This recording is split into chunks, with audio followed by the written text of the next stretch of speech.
It is the podcast. And Corey, yes, you're being recorded, so you can start smiling now.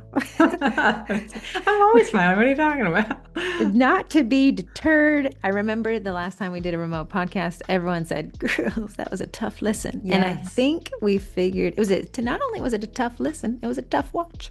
It But was I really think fun. that I figured this out, which is perfect in time because Corey and I will be having more guest speakers who don't have to fly into Washington, D.C. to be on the podcast, and we will be running it this way. Yeah, yeah. Although if you have any feedback from this one, that's a great texting question. It also gives you a chance to win. You know, You so get let us two wins, know. Yes. potential win, and you get to critique us. Yeah. My mom's going to be calling in endlessly. But welcome to the Baking It Down with Sugar Cookie Marketing podcast. We're a group that's on Facebook, about 49,000 bakers strong. And from there, we're able to see what's happening in the industry, trends, concerns, issues, wins, losses. The list goes on. And fortunately, Corey and I were talking about this yesterday. We've been doing this for what I consider 1 year in the baking world is 3 years of human time. In the baking podcast world, 1 bajillion. The longest standing, not the best, but definitely the longest standing sugar So, cookie podcast. yeah, we're trying to rework it. I didn't smile. Oh, so sorry. Hold Okay, on. hold I want on. to post this. One, two, three. Very, very Okay. fun. So we're going to rework the podcast because, your feedback is great. People love that other people were able to share their journeys. I mean, I only have so much that I could share. And after 3 years, I'm pretty sure you know everything that I do in my own business. So I love to hear other bakers and their insights, and whether it's a military family moving from town to town and how they're able to reopen and restart the bakery every time, to people who live in small towns, to people who focus like on farm stands and markets mostly. That stuff I can't give to you. So we want. Even, hey, here's what I did, and I wish I never did it this way, is Yeah. a valuable piece of information. So what I'll be doing is posting in the Sugar Cookie Marketing Group this week, of which I promised a lot of people a lot of posts this week, but this is one of those. So keep me an honest woman. You can sign up to be interviewed on the podcast. And I promise you, the bite is not as worse as the bark. It will be an easygoing thing, and you just sign into Zoom, and then we can ask you your most personal life questions that you never wanted Yeah. to tell We'll just anybody. be like your interviewers. And we're as interviewers, it's our job to guide the interview. We will find the truth. So back to this podcast. I know we skipped last week, and everyone did ask for a tell-all. Corey Okay. got summoned for jury duty. So what we decided for this one, because you guys were like, I'd really like to know the case, and Corey's very passionate about the case. I've heard it about 4 times. I'm Uh, I'm I'm done with the case. so My this will be her fifth and final retelling. And then at the end, we had talked about some marketing aspects of the case and why it went the way it did and how we could apply that to bakeries. My big takeaway, don't steal if you want to own a bakery. Or do. You Now guys we're can be the new. judge. Okay, Yeah. Corey, so give us the backstory of jury pool and then kind of walk us through what happened. And I will be asking inquisitive questions that I know the answer to so they can hear the answers. Good, good. Leave me out. So, it's so crazy. My husband's actually a police officer. So I thought for sure I never be called into jury duty. And this is the first time in my 36, almost 37 years of life that I've ever been asked to be in the jury duty realm. So what I didn't know is that you're assigned a group number. I was group 100, but there's 100 to like 107. That's a lot of people in that jury pool. The Friday before the Monday, you actually call in to see if your jury pool is being called in, your group number. So group 100 was on the docket. So So I drove the did this start as an email or a letter in the mail or something? letter How in did the you mail. know? Oh, shoot. Letter in the mail. You I'll had to never fill check it that. out online or you could mail it in, but it was a jury questionnaire. And it was just asking you, like, are you currently living and residing in the county? Things like that is what it was asking. So it was pretty generic questions. And then Okay. from that, you were selected in a group. And then from the group, you were selected to come in. Betty, they wanted you, man. They're like, They get were that fighting for girl. me.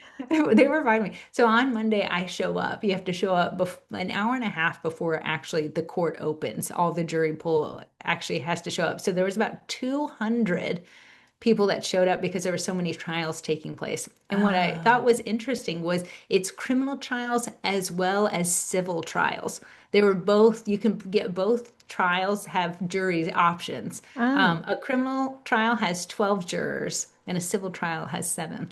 So I thought that was interesting. So from there, you're Interesting. divided, and if you're going civil or if you're going criminal, it was different floors of the court. Kind of like an interesting thing when you ever see a baker and they're like, "Well, I'm going to sue you." You would be a civil court case, You right? would, and And if you say I'm you going to can't kill get. you, that would be a criminal court case. That's exactly it. So I ended up on the criminal floor. The criminal floor They is where I said we ended up. want her so bad to judge somebody. Yeah. It's crazy, like, judge not that you be not judged, or like, don't judge a book by its cover. But literally, it's the jury of your peers judging your entire future. I know. I think we're using the word peers. I thought that meant friends. Am I Peers means wrong? people very similar to you. Okay, because nobody in the room knew anyone, and that was a question you had to answer. Does anyone in this jury know anyone else in the room? Like, a peer-reviewed study would mean a doctor wrote something and other doctors reviewed it. That makes sense. I would like to think friends Corey's reviewed like, me. I have a couple friends. I don't have a lot, so it's going to be a jury of three. Why do we say my peers are getting together and you assume friends are getting together? I have never heard someone say, "Yeah, I invited my peers over to my birthday." I've My never. barbecue.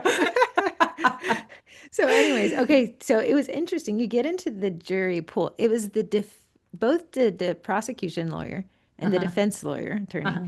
are vetting this room full of what, 30, 35 people. Yeah, about 40 is what it started off with.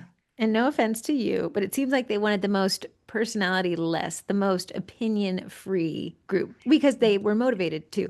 So, why the prosecution would want everyone who's like, stealing is bad, the defense would be like, "Bah, I don't want you because you think Yeah. thieving is bad." So So, give us some the example of the the screening process questions. of how they made the jury pool down to 14 people was this thing called voir dire. And I don't know if I pronounced that. It is a Latin term, but it was quite cool to say it. But that's where the prosecution and the defense can ask questions to make sure you're an unbiased juror. So this court case had to deal with a waitress. So they had anyone. What's interesting is you just told them there was 12 jury of their peers, but now they selected 14. So they had actually two moles, essentially, like two plants who weren't told the entire time that they were backup people. So Yeah. nobody in this entire room realizes that two people's vote actually doesn't count at all. What's so interesting is they had to have extra people. And the reason why is someone fell ill, if they couldn't get to the courthouse, they couldn't have this whole trial done again. So they had two extras, like extras Interesting. on a set of a movie. There was two extras and no one knew who the extras were. Genius. The Yeah. not telling them they're worthless if somebody doesn't get sick is genius. It made everyone have to pay attention because you didn't know if you were going to be cut Right. first. So Which we is one all of the listened. screening questions said, "Do you have anything that would distract you from paying attention today?" Okay. What I did learn is that nobody wants to be on jury duty. Who would have guessed? The peers are not wrong. Some guy raised his hand to that question and was like, well, my job is hosting a fishing tournament today. And the defense was like, dude, I'm trying to help you, but you can't say I need to go fishing to get out of this. He was like, tell me a little bit more. How long has it taken you to set up this fishing tournament? He's like, oh, yeah, I'm not in the fishing tournament. I'm judging it, but it's been, in the works for a couple months and I'm really involved. And if I'm not one of the judges today, they'll have to reset the whole thing. Like he was trying to sell it Did he that get he it? didn't want to be under. Did They he let him like go. it? They let him That's go. crazy. You couldn't Yeah. have said, "Listen, He I'm said, and great." if you make me do jury duty, my mind's gonna really be on the fish during the whole process. Interesting. Yeah, no daydreamers allowed in jury duty. So interesting, Corey had said that the prosecutor was kind of dry and not easily to connect with in personality, but the defense attorney was really likable. Real jovial. She was very matter of fact, which I think is fantastic in a lot of realms. Matter of fact, she knew the facts. She just wasn't personable. She wasn't going to crack a smile. She wasn't going to make a joke. The But defense, on the other hand, cracking jokes right and left. and everyone's giggling, including Corey said she looks up and the judge is giggling. This judge was scared. Actually, this man is likable. So he went through and he asked some very interesting questions that you didn't think that it would screen people out. So one was, give me some examples of the questions. One of the questions, does anyone have have passed in food service? That's an interesting one. If you had raised your hand, suddenly you were dismissed. So it kind of tells you where this case is going. It's something related to food service. Now, another one I thought was interesting. He said, is there anything so expensive, like so much, or is there anything too inexpensive that you would say guilty or not? Which is a Yeah. very interesting question that had a huge play in the thing. So reword that for me. They said, do you think that someone should be charged criminally for something that's just too expensive? Like something like someone stole a house or something. She's like, something so crazy that your mind can't wrap around it. But to the other end, is there something so inexpensive that you're like, they found a tissue pack in the store and took it, but they needed a tissue. I don't think that's stealing. Oh, A and this is ketchup what. packet at a store is what she said, a little ketchup bottle. Would you think that's Oh, stealing? oh, ketchup bottle because ketchup packet to me. Well, it's all I, relative. If you I go know it's all to a relative. Taco Bell, they could give you a 50 billion packets. That's not thieving. But if I went and I took 50 billion packets, it's all relative, right? So that's It's why it's they need all this. it's all what I've learned is this all is dealt on your personal life journey. So Which if you these questions are trying to figure out in a they couple are. minutes what that journey is. Yeah, that's crazy. Because if you went to Chick-fil-A and you got a ketchup packet, I'd be like, oh, well, she ordered from Chick-fil-A and got a ketchup packet. That's not stealing. But if you walked into Chick-fil-A without ordering at all and took a bunch of ketchup packets, is that Yeah. stealing? And it comes down to there's a little bit of a morality issue in all of these Here's one, questions. and I want to let the audience sit with this one. Using the bathroom of McDonald's or a gas station, but you did not buy anything. Well, a lot of times there's signs that say I not know, but for I say, non-customers. I I say. know, I Sometimes know. I rarely do it because I can always buy a Diet Coke, but sometimes like I'm stealing the bathroom toilet water. But you're so convenient. Every flush does cost a few I'm cents. telling you. Yeah. So, okay, so this was interesting. Corey's husband is a police officer, and Corey's husband a couple weeks ago was on a case where one of the jurors was actually the guy he goes to the gym with. The case is almost done, and the guy mentions it to the prosecution defense that he knows Nate, and call it a mistrial because they were like, you weren't supposed to be here. So Corey's sweating bullets. I'm sweating because I Sisters, want to be honest. I don't want to throw anyone's case. but we all secretly, all the sisters said Corey really wants to do this whole thing. So, but she was like, so he says, defense says, is anyone in law enforcement or is anyone related to law enforcement in any capacity? So Corey's like, immediately I raise my hand. I gather my stuff. I'm walking out the door. And he asked this very interesting question. He said, well, before you go, do you think that police officers are incapable of making mistakes? And Corey, with her jokey style, With my jokey has self, I said, well, my husband didn't empty the dishwasher today, so I guess he is capable of being wrong. and they're like, grab a seat, you'll be staying for this court case.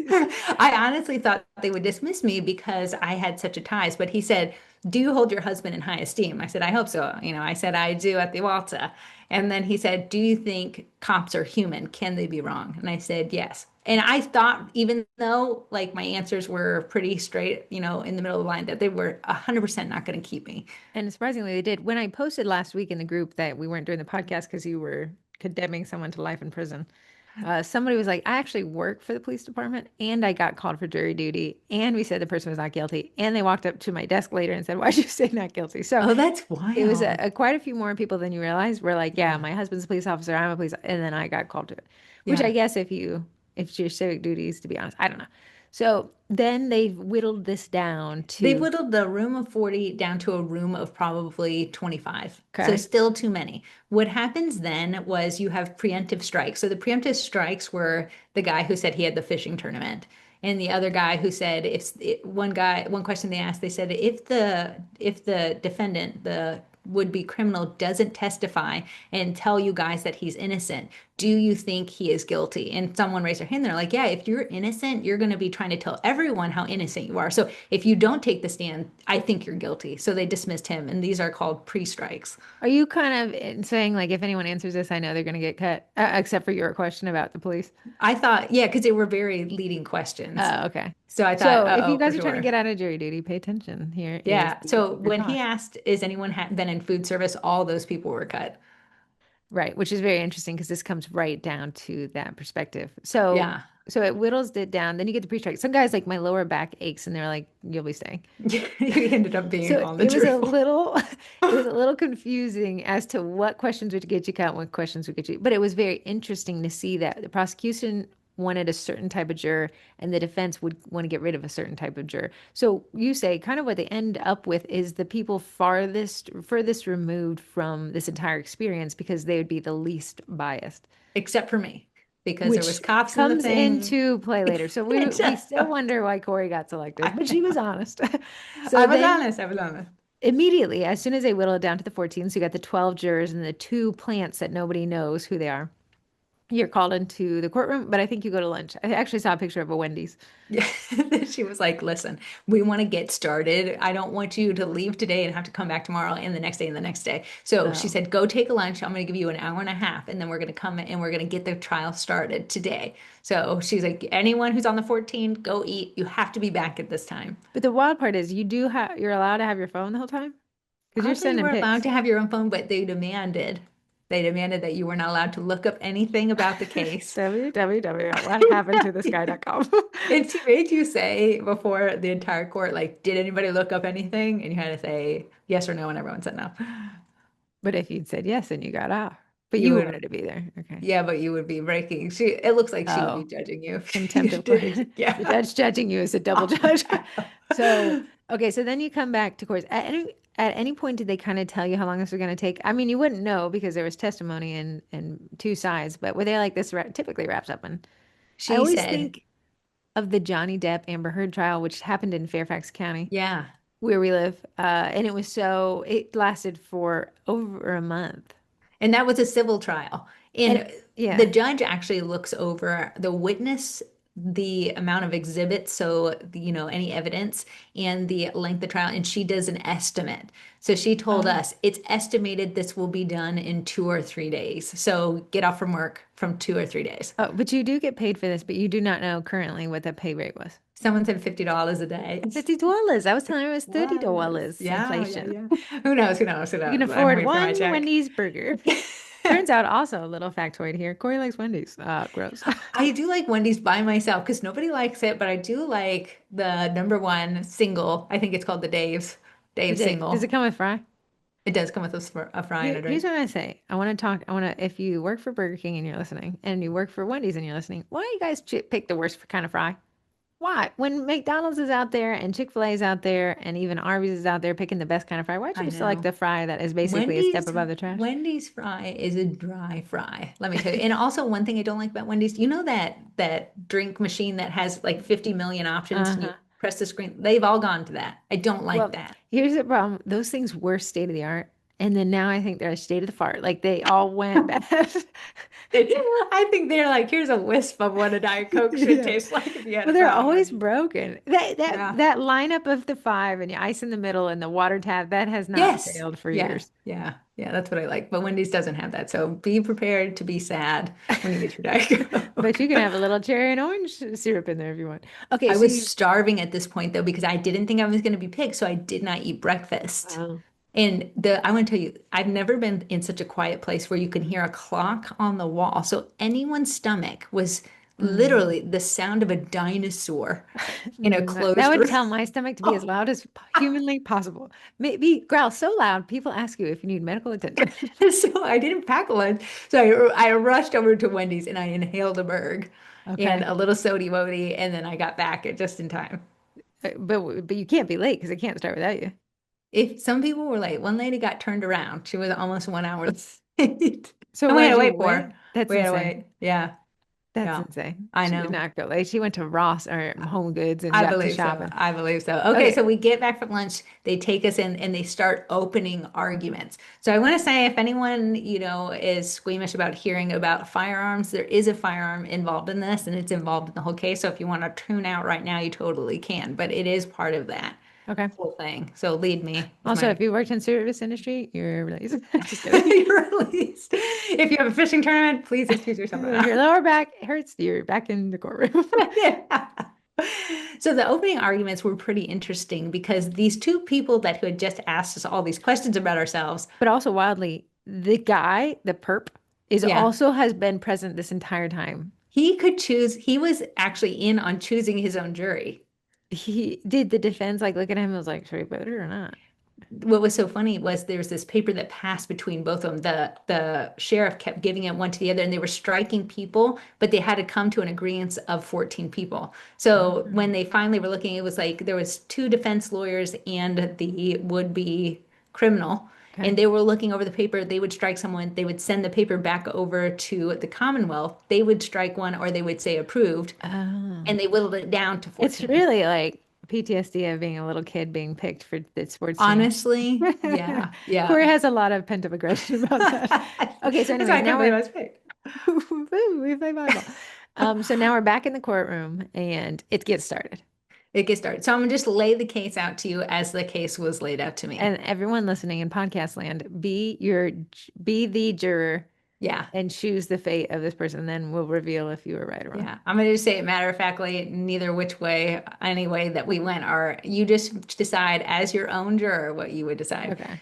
One late night on a Tuesday night of March 2024, a drunken man stumbles in to a restaurant bar. It's around 1 in the morning. There is almost nobody in this bar. There's a dance floor, the music is going. There's barely any patrons. There's only two patrons there, and they're waiting on to-go food. The Okay. waitress is so bored, she's actually sitting at the bar on her phone. Okay. The waitress hears something. She doesn't know what the person said, so she turns around, looks up from her phone. When she turns around, someone draws a gun and points it at her forehead. Okay. The Wow. person says, "Give me a beer." I've never been that thirsty a day in my life. She reaches for the first beer from behind the bar, sets it on the bar, and runs for her life, leaving the restaurant. Okay. This is really, that was the entire court case right there. That was So it. the next 3 days hinge on that 3 second story because of these details that end up, which is very interesting because, and then this is my little bringing it back to marketing. It's always so easy to make that, "Ah, I wish I could go back in time and I would have said this differently." Hmm. And then you have three, like in this court case, the police officers had 3 days of being berated by not going back in time. So a lot of times you see people saying, here's my policies. They're written in blood because of issues I've had in the past. Yeah. So it's that blurry line of like, get ahead of it. Do I need to take pictures of everything before it goes out to make sure there's no hair? Because if Yeah. it comes back and someone's like, there's a hair in it, are they lying? Or okay, whatever. Go on. Yeah.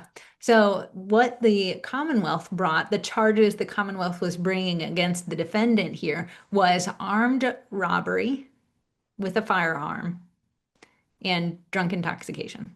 So, there was technically three charges. The two hinged on themselves. He was guilty of robbery. He was guilty of robbery with a felony firearm and public intoxication. Unfortunately, the way that the Commonwealth prosecuted this, if you said he was guilty of robbery, but not the use of a firearm, he walks free. If you said, no, he definitely had a firearm on him, but I don't think he was trying to rob the place, he walks free. That's what we said. Maybe there's a little too much to chew here. And then it was the drunk intoxication, drunk in public or whatever. It was $25 fine.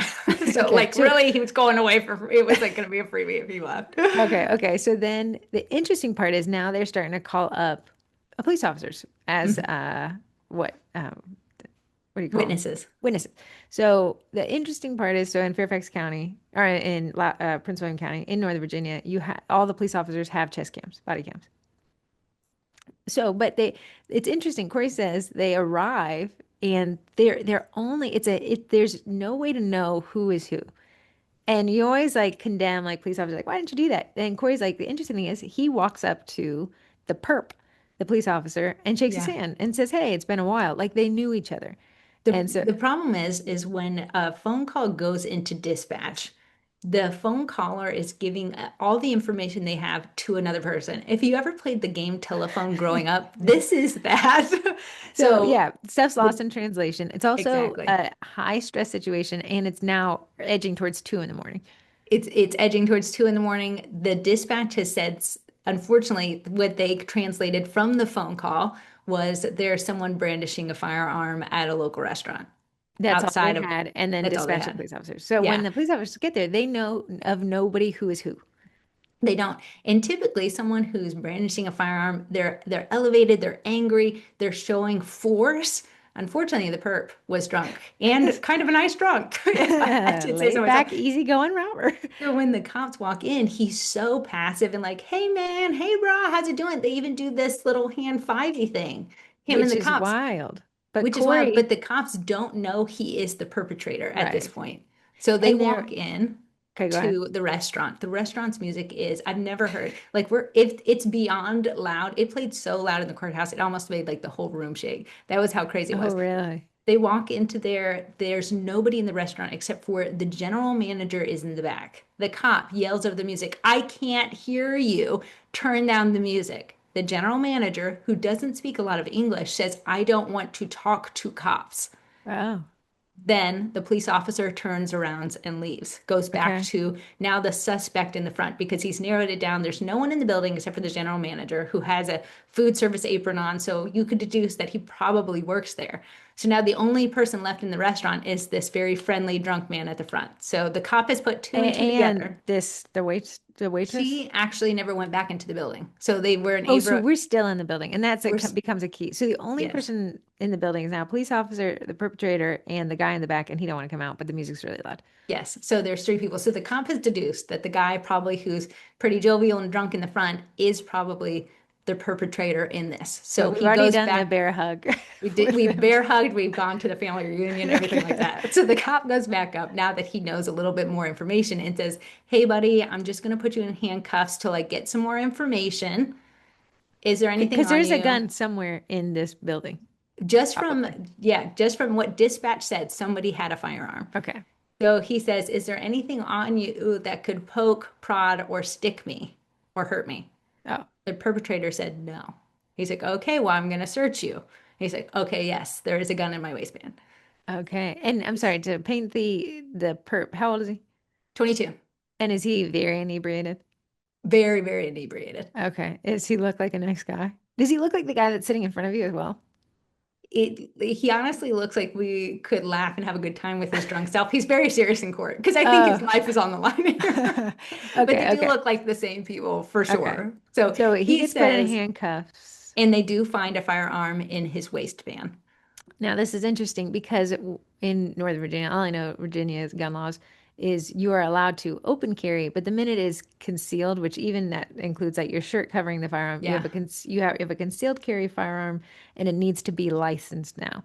So if you guys are wondering, in Virginia, you can put a firearm in your passenger seat and the minute your purse falls on top of that, it is now considered concealed and needs to be licensed. Yes. So you could say, well, is he getting a concealed gun charge? No, because you can't prosecute for robbery with a firearm and then have a lesser charge of he was hiding a gun in his pant or Smart, his. because I guess it would be crazy. It's like murder, but also you're a bully, and also you're a bad person. Like Yeah. that'd be like keep adding 5 years every time we come up with something Yeah. like. So it was So no one interesting ever spend any time if he had a license or no license. It's just the because it's fact that relevant to this it point. is. So it's just the fact that they do show that they pull a gun out of his waistband and show on the body cam footage there is no bullet in the chamber. I don't know why that was such a big deal, but it turned out to be a big deal later on. But there Good. is no bullet in the chamber, but he has two magazines on him. So there's a magazine in the gun, no bullet in the chamber, extra But magazines in his purse. bullets are in the magazine. So if you guys don't know about firearms, you have the firearm, and then the magazine is what loads the bullets into the firearm. But it requires an extra step to take the bullet from the magazine and put it in the chamber,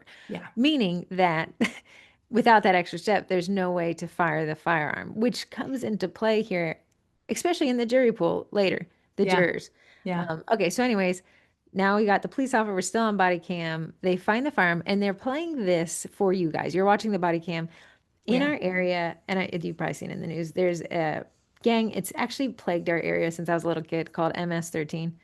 And this guy says to the police officer, I only carry this firearm because I do not want to be recruited into that gang, which kind of Corey said adds some humanity It to this does. And the complex way story. he's saying it, as a drunk man who's 22, who said, I just don't want to be in MS-13. This is why I carry. I ain't trying to be in that life right now. This is how he's saying it. So you're like, Oh, I feel for him. I feel bad for him a little right. bit. So they said, Did you pull a firearm on the lady in there? He says, No. It's very important that we hear the word no. Okay. But then he also says, and he's like, that's not what they're saying, is what the cop says to him. He replies with, Bro, if I say yes, you'll give me another 4 to 5 years. Which he's correct. He is correct. So the perp knows the The law. firearms charges. Okay. Okay. Now, this is the interesting part of this whole thing, right? Because remember, you might be saying, well, he's guilty of something, right? But remember, the state went for armed robbery, which requires two things, a firearm and the stealing of property. Yeah. But This, remember, and this is the complexity of it, he never has left the restaurant. He So never in left. essence, whenever we go to a restaurant, we don't pay until the end.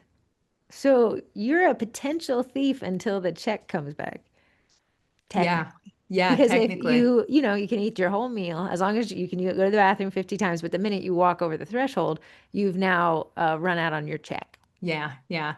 So But remember, go ahead. the next witness they call is the waitress herself. Okay. So the waitress, we have to remember this whole thing happened over a year and a half ago. That's the So wild part. it's wild because people are like, she wasn't showing an emotion. She probably had emotion for the last year and a half and finally has replayed it so much she's able to talk through it without emotion. So she does retell this whole thing. She does have a translator. She speaks only Spanish. So she has a Spanish English translator. And she says she recounts it that she was on her phone at the bar. She was not looking, paying attention. Someone says something to her. She doesn't quite hear what they say. She turns around and says, "What?" There's a gun in her face. She hears, "Give me a beer." She gives him the beer and runs. What she Normal did not response. know is if he drank the beer, she never tried to collect the money from him. She just left. Right. So now we've got a sticky situation. And you may say, well, it's not sticky. It gets very sticky because the other two witnesses who were waiting for to-go food were also going to go away from this. So nobody actually gets their information. No But one did they gets their talk to the police information. officers? They actually, so when the dispatch called it in as a brandishing, that's what the cops went with, the mindset that this person's just raising a gun around and doing that craziness. When they went and talked to the two patrons, to the two unknown patrons, the waitress and the general manager, that's when the patron's like, no, he took the beer. We saw him take the beer and then we all ran. Unfortunately, what the cops did not do was get the information of the patrons. So So it was Corey now said the it went from a open and shut case had those two patrons showed yeah, up because now it's not it's one lady's experience corroborated by two other witnesses who were also so affected. I think one of them is who called 911. yeah, But now because, and Corey said the word shoddy police work, because of the shoddy police work, those two people weren't there and it became a he said, she said story with yeah, I didn't steal it and she says he did, right? And yeah. that was problematic. So it went from brandishing, because that's how dispatch called it in, to when the cops interviewed the patrons, the waitress, and the general manager, he said, "Oh, this is more than a brandishing. This is a felony robbery with a firearm." And that's where the state takes it over and says, "We're going to Oh. prosecute with the firearm charge and the But the firearm robbery." charge carries a lot more. So remember, one of the charges is just a $25 fine. The other Yeah. charge is 5 years in jail Five or to prison. 20 years. Oh my goodness. And then the middle charge is actually 1 year. Well, you couldn't have done it, didn't matter if the middle charge, it was either 5 to 20 years or a $25 fine, because you can't Oh, have one without the other. It can't just be a oh. robbery and it can't just be he had a Oh, so firearm. it was like a robbery and a firearm would add it together, and they have to be added together would be Yes. 5 and 20 or a $25 fine. So it's just fascinating that that is Yeah. the two options, or not guilty, I guess, right? So they got that third option. Sure. So now you've heard from the lady, the Hmm. waitress, and Hmm. that's why now you guys can see why they dismissed anyone in food service because you would be biased towards a waitress, which is unfair. But you'd be like, that's unfair. Like the waitress needed someone biased towards her, but no, they wanted people not biased at all in any Yeah. direction. And Hmm. that's why the prosecution and the defense were allowed to strike the people. Yeah. Okay, so you hear from that lady. She's not emotional Not emotional. because this has happened a year and a half ago. Okay, wild. And then you never hear from the defendant. Sorry. We never hear from the defendant because, as you if you watch any one of those like NCIS, if you watched, SVU, CSI, they always say you don't want to incriminate yourself. So when you go on the stand to plead your case, you can plead your case, but then the other side can actually question you. And that's where a lot of people get tripped up. So you'll see a lot of defense attorneys tell their clients, don't take the stand, because if you take the stand, they can trip you up Listen, and you can put I yourself watch away. every Yeah. documentary possible, and they're like, and he took the stand and he was unlikable. So it's Yeah. very interesting in the terms of jury of your peers, how likability really does play into how this ends. I honestly will say, because he was very slouched the whole time. He didn't make eye contact. Honestly, when they played the body cam footage, he was embarrassed. You could tell, like him saying, "Oh my God," like being just crazy drunk and saying, I want to call my stepdad," Uh, everything like that. He was probably just a tinge embarrassed because how belligerently drunk that he was. So okay. we never hear from him, but we watched him the whole time. And what the prosecution, what the Commonwealth said was, watch him during this. Watch his demeanor, see how he acts, because they want to say everything is included in this trial, the way he sits there, the way he acts, the way that he Oh, reacts to things. They wanted you to you just mean the stare way at him. he reacts to things as you sit there and watch him? Yeah, Oh, interesting. So yeah. he must have said the guy was slightly had contrition towards the whole situation, Yes. I So guess. then, So like, I think he was embarrassed about that, which is natural to be embarrassed. You're caught drunk saying whatever. So you're pulling a like, firearm, somebody like, come yeah. on. So Corey said it was very interesting how it was the almost the defense wanted to look at every component of this versus the prosecution was there was a gun in somebody's face. What's crazy is the Commonwealth, the prosecutor, wanted us to know. So she actually sends the firearm to get tested. Is it workable? Can there be a bullet shot through the gun? So they actually had the firearms expert come in as an expert witness. Oh.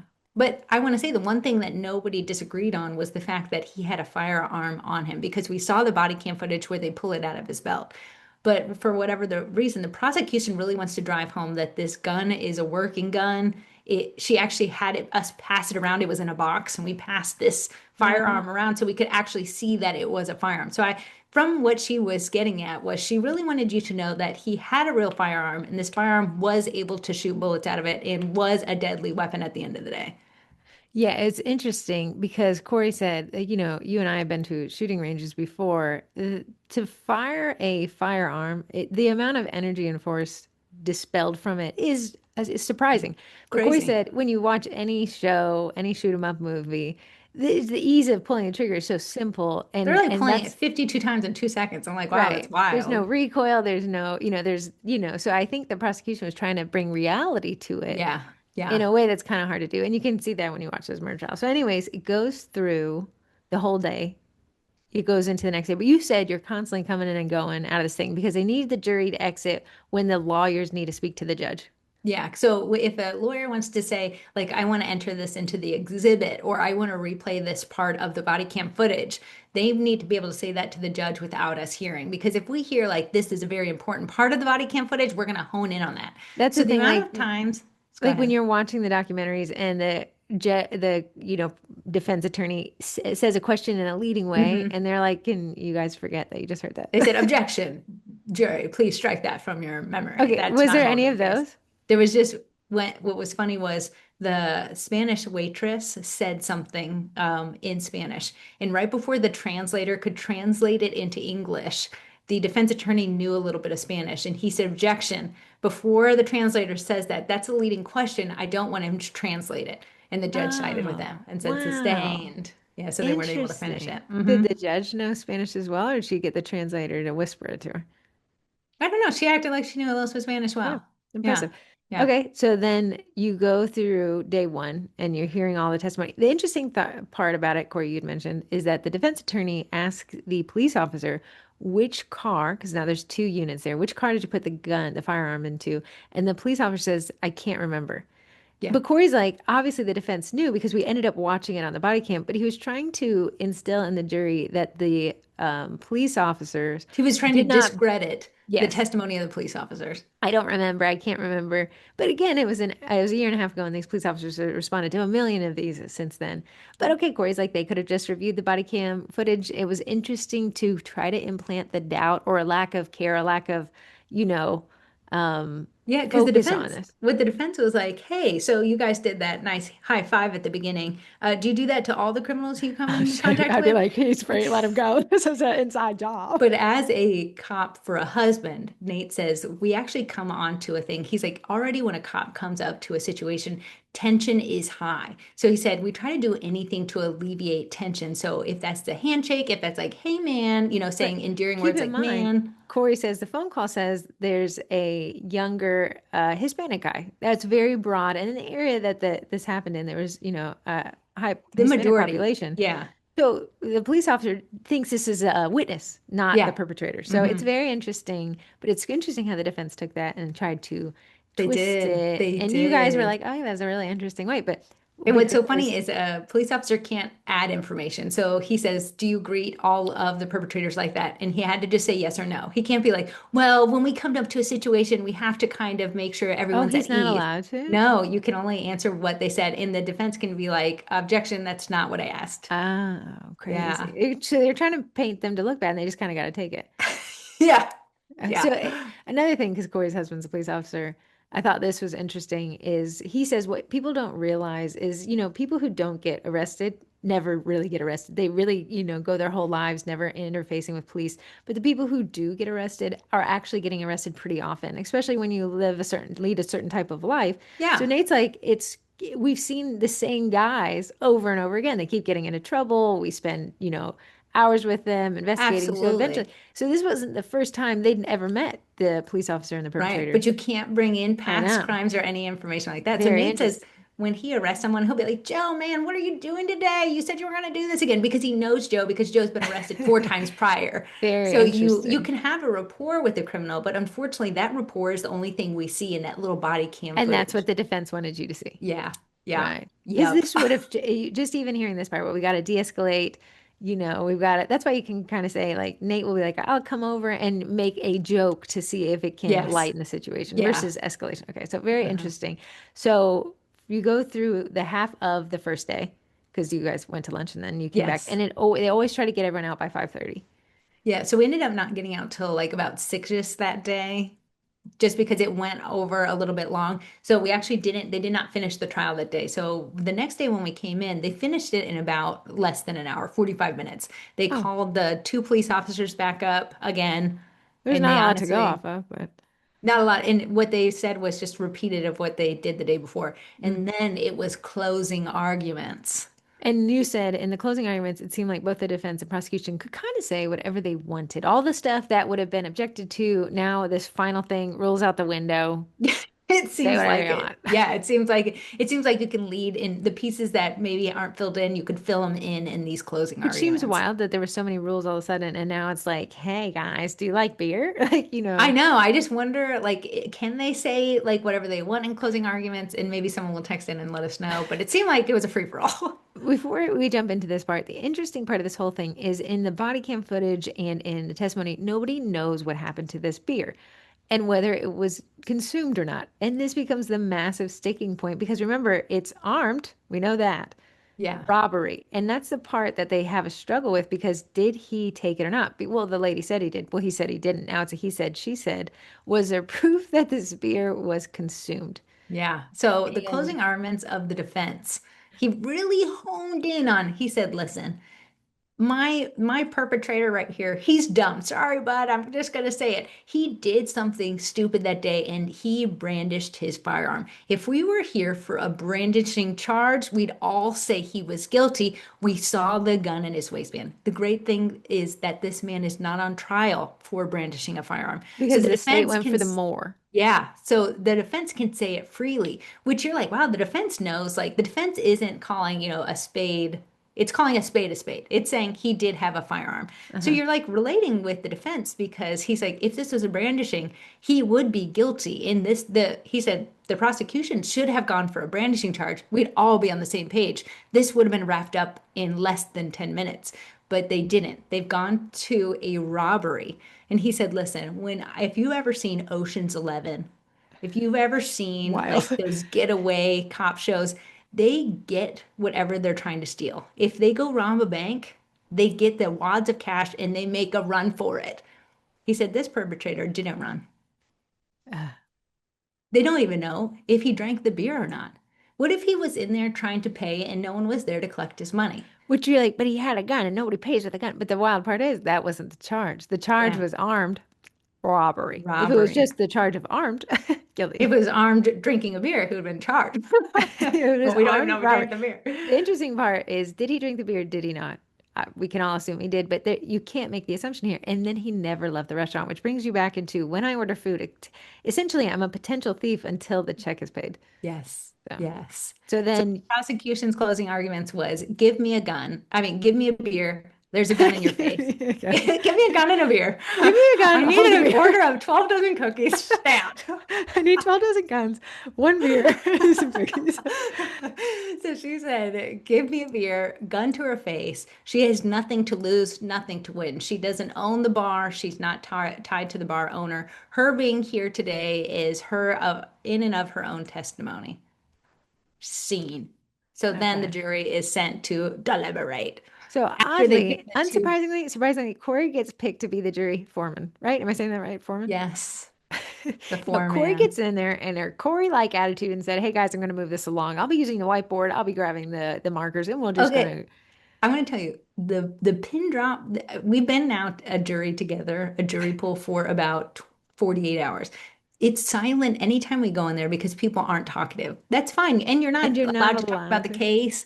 So you'd literally be striking up a conversation just with someone out of the like, hey, I like your shirt today. So a lot of people aren't chitty chattery. So when we finally get the jury is now in the deliberation room, it's silent. So this is the first time you guys are allowed to talk about the case because they didn't Yes. want you swaying anyone until this point, but now they want a lot of swaying. Yeah, they said, I want you to come to an agreement, 12 of you have to decide today. So when we get in there, it's silent. So I said, all right, I just like to keep things a moving and I'm a great note taker. So I would just like to say, if anyone would like to volunteer to be the foreperson because this is your dream and you don't think you'll ever be called back, please raise your hand. Nobody raises their hands. Now, this is interesting. The next, how many ever many hours you guys are deliberating, it kind of falls into the line. They did a psychology test where they had a bunch of pretend plants walk into a room, and then one person who didn't realize they were the only person the study was on. They thought all 12 people or all 10 people were, and they held up in the projector two lines, two Yeah. straight lines of different lengths. And then the test runner said, "Hey, raise your hand if A is the shortest line," when it's clearly the longest line. And they start running through that test over and over again. And the guy who's like, clearly that's the shortest line, would start changing his mind based off of what the entire room was saying, just for that a mental fear that maybe you're missing out on something and you want to You blend in with the you miss the group. something, they know something that you don't know. You don't want to look like But ostracized it's like the two idiot in the straight room. lines, right? Yeah. So Corey says it's very interesting how this group of individuals starts moving as a single unit. It really does. So what the judge encouraged us not to do, she said, don't go into the room and take a poll off the bat if you think he is guilty or not guilty. She said, start discussing the evidence that was shown in front of you. And the reason why she didn't want you to say, like, what do you think right now, as soon as we walk in, because people can be swayed. And she was like, Which present is the evidence. horrifying I know, when you present the consider. evidence and go off of that. She also said, please don't one person go in there and just say the word guilty or not guilty. Corey Because said, "Shoot, there goes me, there goes my line." she says introverted people don't tend to like to go against the loudest person. So if loud people are in the room, you're going to sway people just for the people for the fact people don't like confrontation. That would be So we me. went in there and we said, and I said, all right, listen, he's up for these three charges. I just wrote them on the board factually. You're He's up so for crazy. robbery, robbery with a firearm, and public intoxication. But remember, robbery and robbery with a firearm have to go together. So there's Yes, really two technically, outcomes. Okay. technically, but it was three charges. So if he was said yes on all of them, he would have gotten 5 to 20 years, somewhere in there. Okay. And if we said, "Do you hear that?" Oh, No. it was this. Sorry. The The printer, who's gonna someone liked uh the page. thanks. Or unlike the page, we just don't know. Yeah. So then I put, here's our defendant, and I said, here's our witness, and I just wrote their names. I said they actually shared the same last name, and I said, Ironically. yeah, ironically, they were not related. I said, for clarification today, he will be known as his first name here, and she will Corey, be as her last name you're here. so So please let crazy. us deliberate. And that's how And Corey go. gets voted to be jury foreman. And then secretly, a man at lunch is like, "I'd really like to be jury foreman if I could." So Corey passed the bar. So now you're in here, and it's interesting because you guys are all trying to sway each other. And people you say are motivated to try to get out of here on time. They are motivated to get, some people wanted to be out of there right away because they needed to get back to their job. Some people actually wanted more days off of work. So we're like a menagerie of people. It's this is so crazy that, I and I'm know. not standing up for the defendant, but to have 20 years of your life on the line here at the I max know. punishment, and a guy who wants to go to a fishing tournament is making the call. I know it's wild. Now you can So see why the jury pool selection was so important. it was important. And I want to say it's important for the jurors, the potential jurors, to tell the truth because it comes down to someone lied out there and then they had a moral One of injustice in the the jurors deliberation. lied in the jury pool questionnaire, and then Yeah. it comes into play. Okay, so walk us through it. Okay, so as we start deliberating, no one said if they think he's guilty or not. They're just saying, here's the hard parts that I think that they didn't do well proving. And the big one that we all latch onto was the fact that we never saw if there was an empty beer bottle or a beer can on the counter at this place. And unfortunately, the cops didn't take pictures of the facilities after this whole maybe robbery happened. Okay. Uh, So we oh, watched so his body we really camera didn't of, have a ton of evidence. we didn't have a ton of We had a lot evidence. of circumstantial evidence. The whole thing was circumstantial. So they Mhm. said, let's rewatch his body cam footage and see if we can see an empty beer bottle on the bar. Okay. Okay, we will rewatch it. Unfortunately, his body camera never goes the full distance of When the you know when bar. you try to look around the TV screen, just Yes. come on, Yeah. turn, So they're turn. like, well, I don't see a beer can there. I said, well, you don't see the whole bar, so you, of course, you can't say that there's no beer can there or not. People are saying matter of fact statements, and I'm just having them question it just a And little this bit. is how we should have let Corey go in the jury pool questionnaire. In Yeah. hindsight, the defense made a mistake choosing They did make a defense mistake choosing me. you. A Yeah. big old defense mistake. So, so you go and you deliberate for how long you think? It was 2 hours. Oh, that's it. I Yeah. felt like I it was want to like 10. say, here's the thing where people were really caught up on. They can't tell that if he drank the beer, but they do believe the waitress that said she had a pulled gun on her. They believe her on that. And I said, unfortunately, guys, if you believe her that she had a gun pulled on her, which we didn't see, in that she left him a beer on the counter, which we didn't see. And when he left, he was belligerently drunk, which we saw. And she has nothing to gain. You can't say, well, I believe her on the gun thing, but I don't believe that she put a beer in front of him. She works for Bedwise, just trying to get one over. Like, yeah, Right. but that ends up should be the crux of it until one juror says, I do believe there is something so minuscule in cost that it should not be penalized, which was She the said, original screening question that she should absolutely. have raised her hand for. She said, on my conscience as a human being, I cannot put this man away for even 5 years if I don't for over one beer. And I said, well, then that's crazy. She's like, if it was 1 year. I said, whoa, whoa, whoa, whoa, whoa. I said, you can't talk Sh- about what the definition of the crime is. It's either he did or did not. okay, so she said if it was a lesser charge, which did the state, the Commonwealth, I'm not sure if all states are called Commonwealths, but ours, the Commonwealth of Yeah. Virginia, which the state kind of went off for a bigger bite. And you had said if it had been the brandishing charge, it would have been 1 year. And maybe that would have been easier to sway, but the state wanted to go for the entire punishment because that's what the crime was alleged. Yes. Right. Yes. So what's crazy is if he drank the beer, did he steal the beer? Is the thing. But he didn't leave. And that's the interesting part. But he had a firearm, but that wasn't necessarily the charge. The charge was that two components had to be The word accurate. that people really were hung up on is did he show up with the intent to steal? So Yes.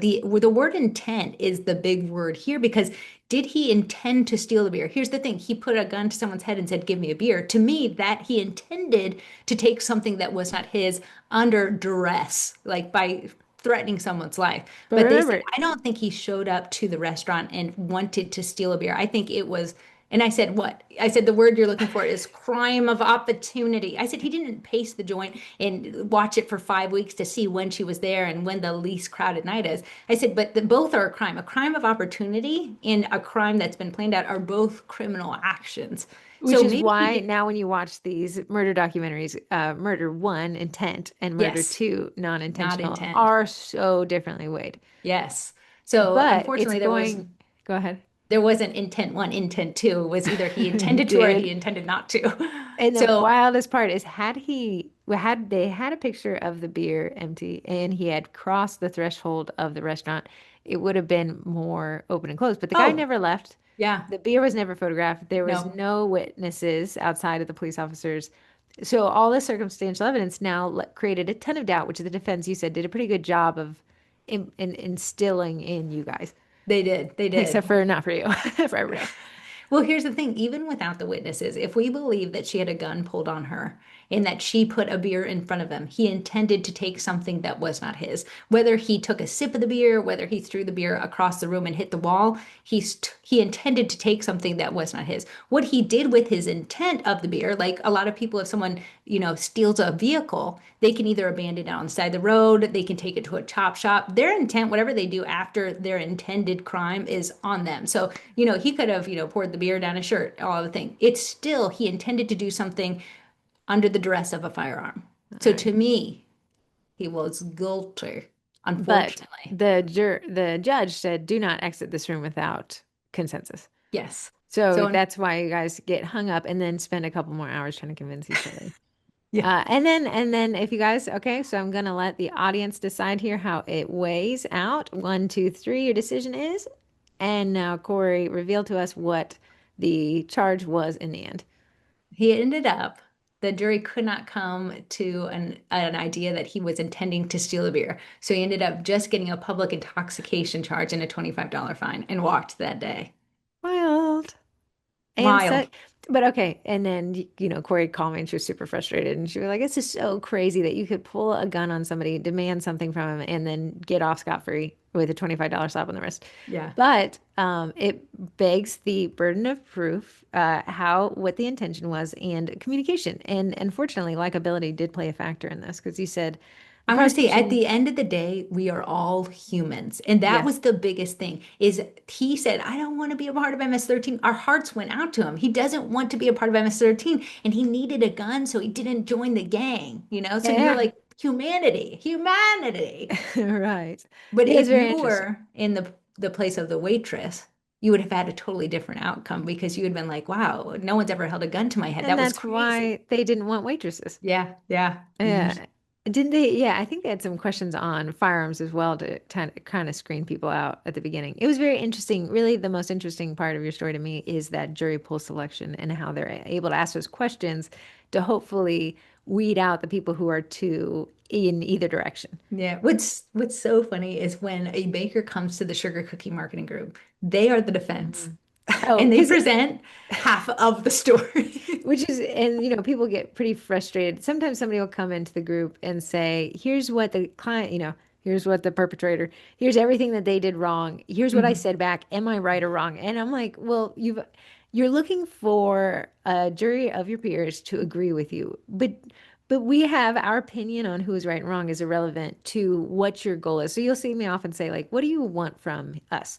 Yeah. Do you want us to help you talk this client off the ledge? Do you want us to help you respond to the bad review you're going to get here? Or do you just want to be validated? Which a lot of it comes down to validation, which isn't necessarily business centric, and that's why those threads get locked. Yeah. But It's the thing is when you come to the sugar cookie marketing group, you're talking to a bunch of bakers who know the struggle. They know that that order took you 2 days to make. and You have a technically, biased jury, technically. absolutely, you should have been struck out of there. So Corey was right. I see you sometimes right. Like if I was the client, here's what that sounds like to me, and you'll see that. I as somebody who isn't a baker, I would think that you could turn around cookies in a day. I've seen my grandmother bake cookies. It takes about Yeah. an hour. So Mm-hmm. why wouldn't I have asked you if Mm-hmm. you were free there? Yeah. Yeah, but as bakers, we get so frustrated and we come to I want to say a jury of our peers, a jury of other bakers, which will Yeah. see it the way that we see it because we want them to side with us. But unfortunately, when it comes to business and it comes to the Commonwealth, the state, the defense, you have to have an unbiased jury. That's why Well, asking someone like, if you have a friend who's not a baker, hey, did I not see this situation for all it's worth? Here's uh-huh. what I see. Is there a part that I'm missing here? I often ask my husband because he's such a simple man. He doesn't know baking. He just knows matter of fact points. This is what I heard. Here's what I feel.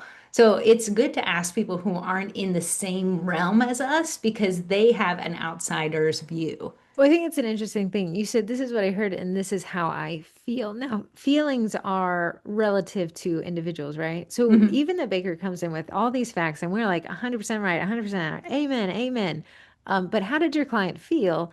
It makes the no your a shut and closed case irrelevant because of how you feel. And kind of in the case you're going, you're like he was a guy who held a gun to somebody, but he was also this kid who didn't want to be recruited into a violent gang. And Right. that feeling that they were able to do. So what you can kind of take away from this, it's easy to get mad at clients and say, here's everything I did right and here's everything you did wrong.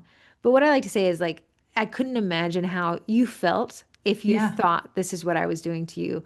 I'm so sorry. And that's why someone said sometimes the twins don't say to not apologize. I think you should apologize like it's free money. I think you should give it away because you're not saying I'm sorry that I was wrong and you were right. You're saying I'm sorry that your feeling when it came to your interaction with me was not the one I Yeah. intended. Well, people are combined. When people said the twins never say sorry, we're saying you don't have to apologize for your calendar being booked. You don't have to Right. apologize for that because there wasn't an accident. That wasn't, oh, oops, It wasn't a it got booked on its own. misunderstanding. It wasn't a misunderstanding. When there's a client relationship issue, that's a fine time to apologize. When you're booked, you don't have to apologize. If you can't donate something for free, you don't have to apologize. But if there is a feeling where someone feels wronged, you can say, wow, I'm so sorry you feel that way. I can totally understand where you're coming from. Even talking to the therapist, she's like, a lot of people operate, me, I am people, operate in a binary system or a black and white system where if someone's right, somebody is also wrong, right? As one exists, the counterpoint has to exist. Yeah, And in your court case, that was kind of it. And that's why we said if the Commonwealth had gone for a lesser charge, maybe we could have blurred the lines a bit more. But um, in a bakery, when the client's upset, sometimes people are like, well, if I say sorry, then I have to offer retribution. Like I have to give them, I have to, not only am I losing my sorry here, I'm also losing additional income. But I'm gonna say no. There, most of life exists in the gray area between black and white. So, hey, yes, I'm sorry that you thought I meant this. And here's something small I can do to find us a closer common ground. So nobody's sure. 100% a win, but nobody's 100% a loss. And I think that's why you get, when I see the post and it's this long and there's line breaks and then there's Yeah, angry faces and it's like it's this thing to get so much validation for other bakers and they're gonna get it because of the way they worded that. absolutely. I say like, hey, you're thinking you're losing too much here Yeah, because your worst case scenario is in the resolution of this is maybe 100% refund, but that's not even required. yes. But your actual worst case scenario, if you're 100% right here, is the next post you're going to make is how do I get out of this bad review? Absolutely. Because if you discredit their feelings because you are right, their feelings, unfortunately, are the gray area. Because if Uh-huh. you're right, you would assume they would see what I see, they would agree that I'm right, and then this would all blow over. But Hmm. because you have to be right, you're discrediting their feelings, and feelings aren't, oh, okay, yeah, you proved it right till my feelings are gone. No, my I feelings think, are still you know there. what? You're right. My feeling's stupid. You right. No feelings, Yeah. yeah, are If no we longer. take this back, if we say, okay, yeah, it comes down to there's so much communication you have to do at the forefront of your whole process with your clients to avoid this trial by jury at the end of it. So, what the Commonwealth didn't do obviously well was to prove her point that he did rob her and stole a beer. With your clients, when you know that you can't see the color purple or the customer is giving you vague answers to things and you really need to lock it down, that's when the communication needs to be a lot more. When Hmm. someone communicates to me and they're like, yeah, I had a client this weekend, I'll tell you this. She said, I don't like the color pink. I want it to be a more rosy mauve to match her Here's the room. thing. Corey's Achilles heel is anything that's a light purple, I pink, can't and see mauve at shade. all, but then you say rosy mauve and then you say like her room. I don't know whose room you're talking about. So Uh, what I did was because I don't know whose room you're talking about, and you assume I know your grandchild's bedroom's color, I sent her a picture of the rosy mauve that I had found online. And I said, here's the rosy mauve that I found online that I will replicate in your order. Please confirm or deny. Because if we can communicate a lot beforehand, we don't have this little trial by jury at the end. uh. Yeah, and so once it gets to the part where we have to have judge, jury, and executioner, it's always an indication to me that something wasn't done ahead of time. And that's why when I said, "Hey, we love to interview on this podcast," even if it's 10 ways to not do something, Yeah. you're able to learn from somebody else's misfortune, somebody else's misstep, so that you can implement it before that comes. So Corey and I are teaching a private class because she's making me against my will, right? I would like to have a judge tell her no. So, anyways, we have the private class. Well, this is our first private class. And I said, Corey, it's interesting. The communication we do before the class will set the tone during the class, right? So, Hmm. the prerequisites is that the lady had to sell 10 tickets. To give her a little elbow room, Corey allowed her to send a private link. We created it through Eventbrite to the individual people, which is a lot better than you have to pay for the 10 tickets up front. And then she has to go get people to pay her back. Okay. Yeah. Maybe secretly I was hoping she wouldn't sell out the minimum she needed to teach the class. Anyways, she definitely sold out the class. But yesterday I sent her, so we are 17 days out from class. I'm actually going to just pull up that email real quick because I said, how could I write this email in a way that saves us if something goes left? And I know I've left something out of it for sure. So I sent her an email and I said, hey, Mary, I'm just recapping your class because we're still working ahead of time, right? Yeah. Nothing has gone wrong yet. And Right. there's a balance, right? There's over communication and too little communication. There's a safe spot somewhere in the middle. So this is kind of how I did it.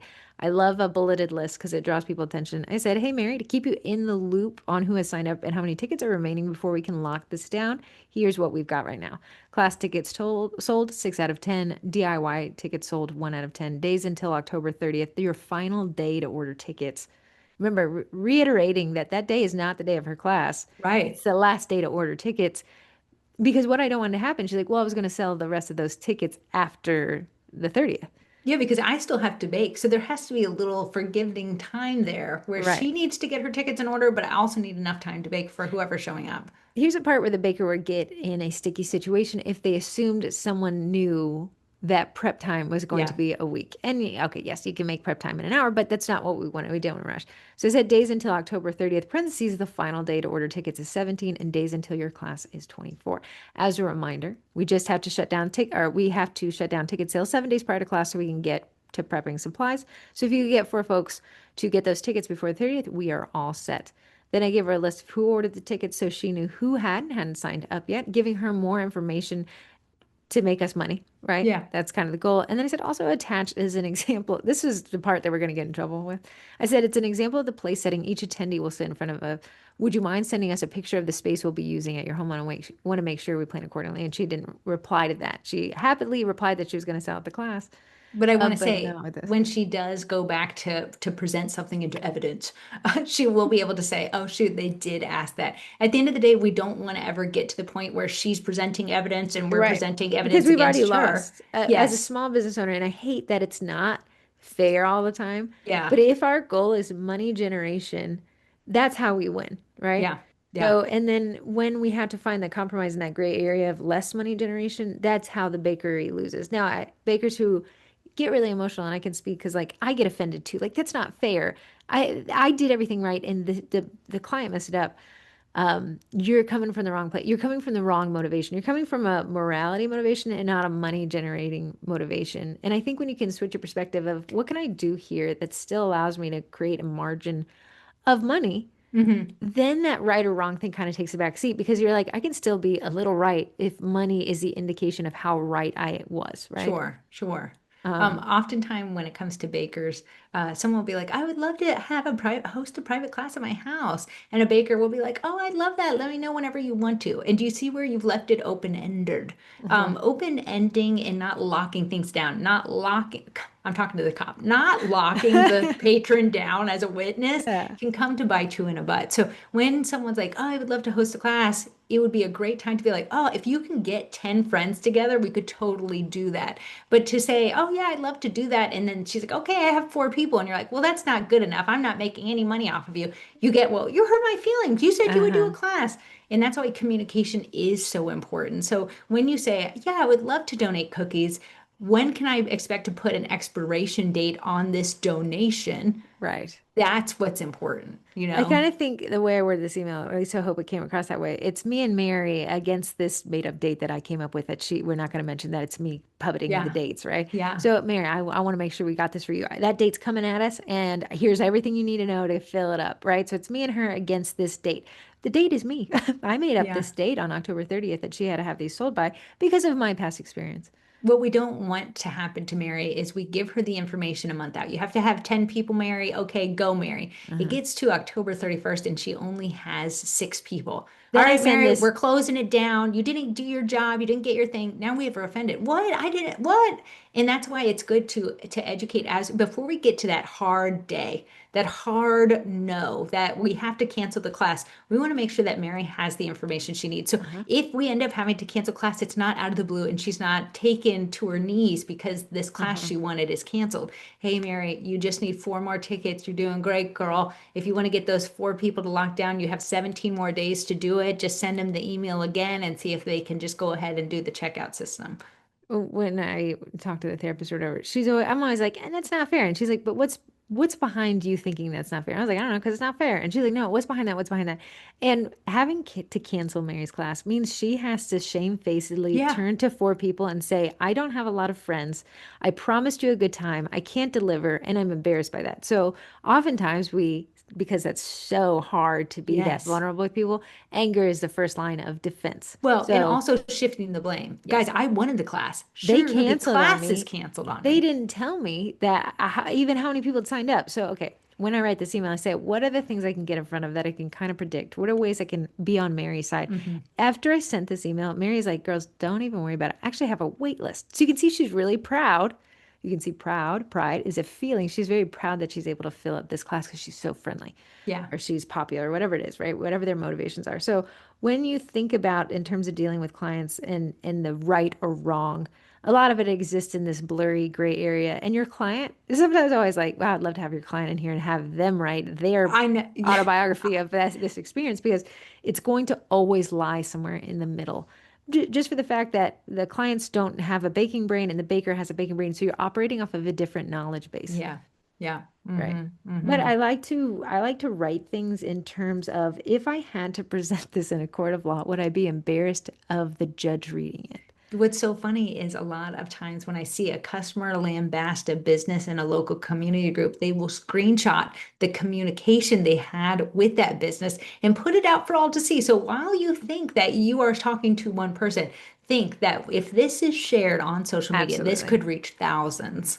And to that point, and this is my own personal opinion, so you can turn this one off. I know Chat GTP, GPT, which one- the GPT, which one?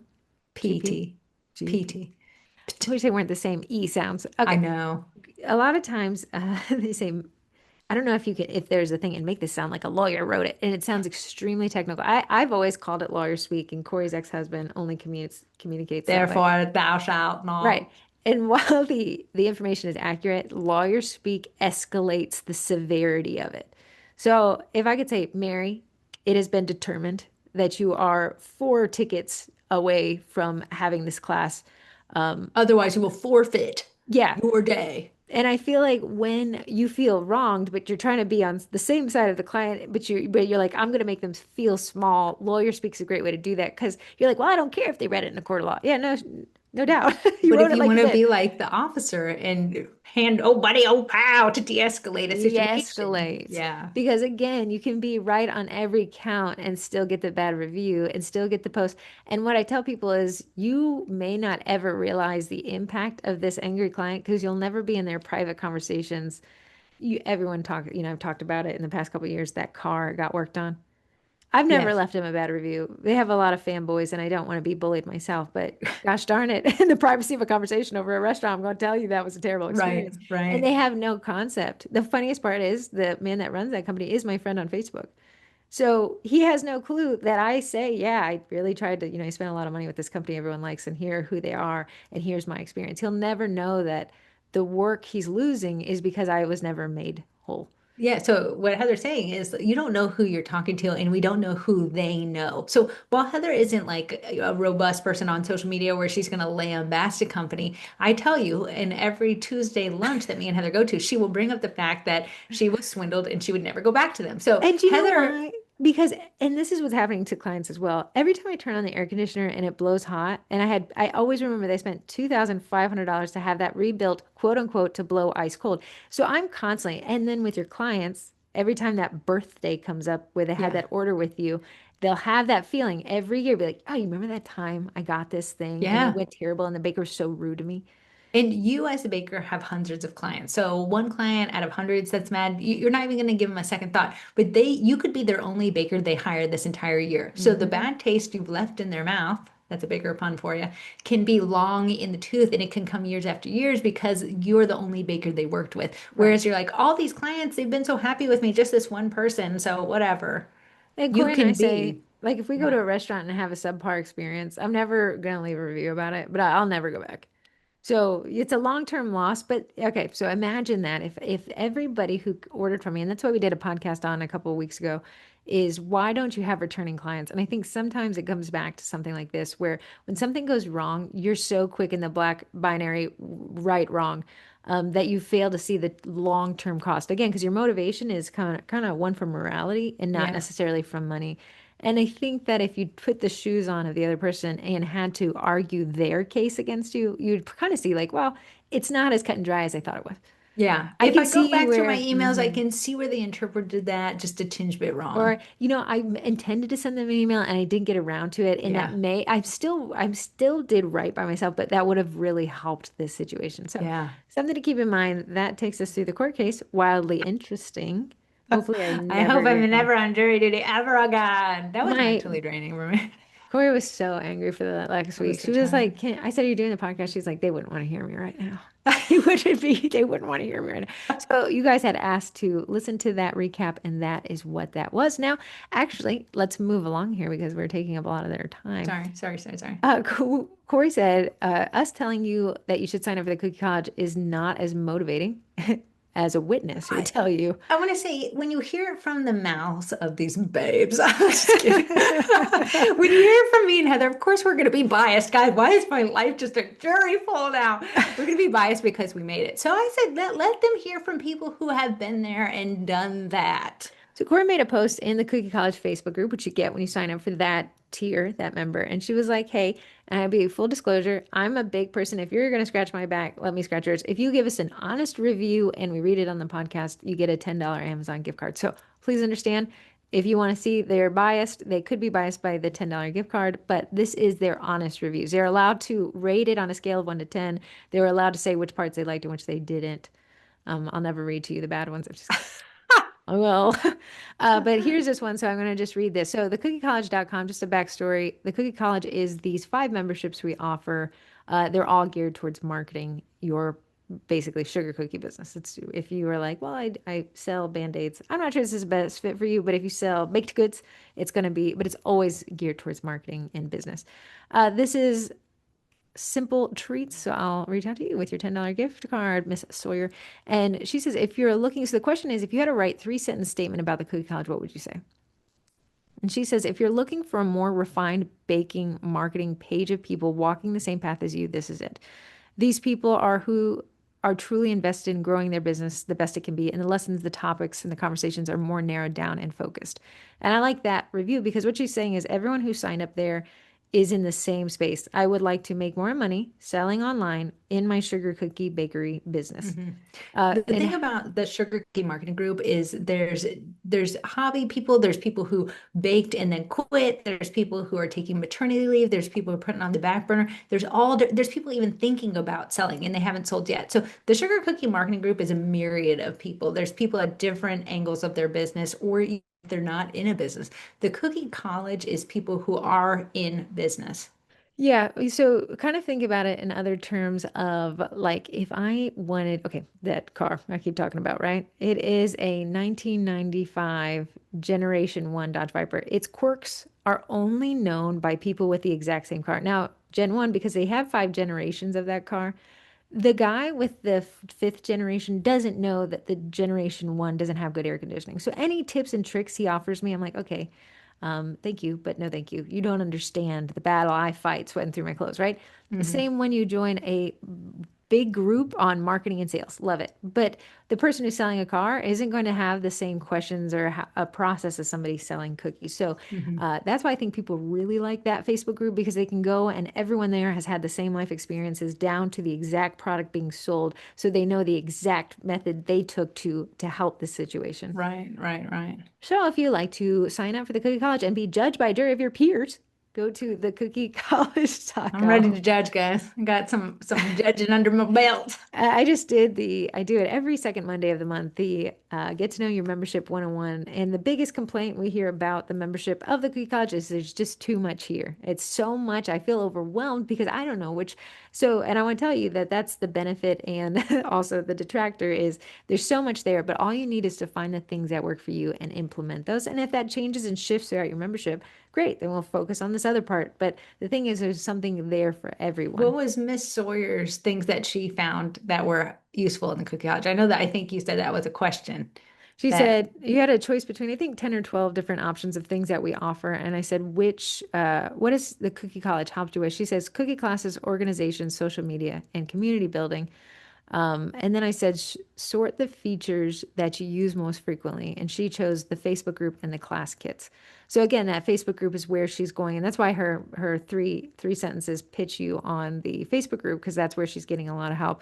And then teaching those classes, which is Mhm. a different membership itself, but it's included in our highest tier as well. Yeah, yeah. So I really like that. I said, what would you say was one of the biggest aspects of your bakery that the Cookie College helped with? And she said social media post and social media management, which I think is interesting. That's great though. That a Hmm. lot of us get most of our business from social media. So Facebook, Instagram, things like that. So if that's the angle that you want to take your marketing, where your forefront of the business is your social media presence, it's you got to balance between how do I sell to them, but also how do I create a community on there? How do I get them to buy my stuff, but then in between buy them stuff, not leave because their birthday already came and left and they're not going to want me for a whole 365 more days? How can Hmm. I keep them in the fold, keep them in the line so when they do need a baker or when someone asks about the baker, I'm the first thing that comes to mind. And that's where people who use their Facebook page as the number one selling tool, that's what they have to master. That very much it's a song and dance. How do I sell and how do I keep them engaged? And not to bring it all the way back to the podcast topic, but you can turn people into your advocates or you can turn people into your enemies on social media and they will hold that torch forever. I want to tell you, social media followers can be diehards. They can Uh-huh. be your biggest lead source.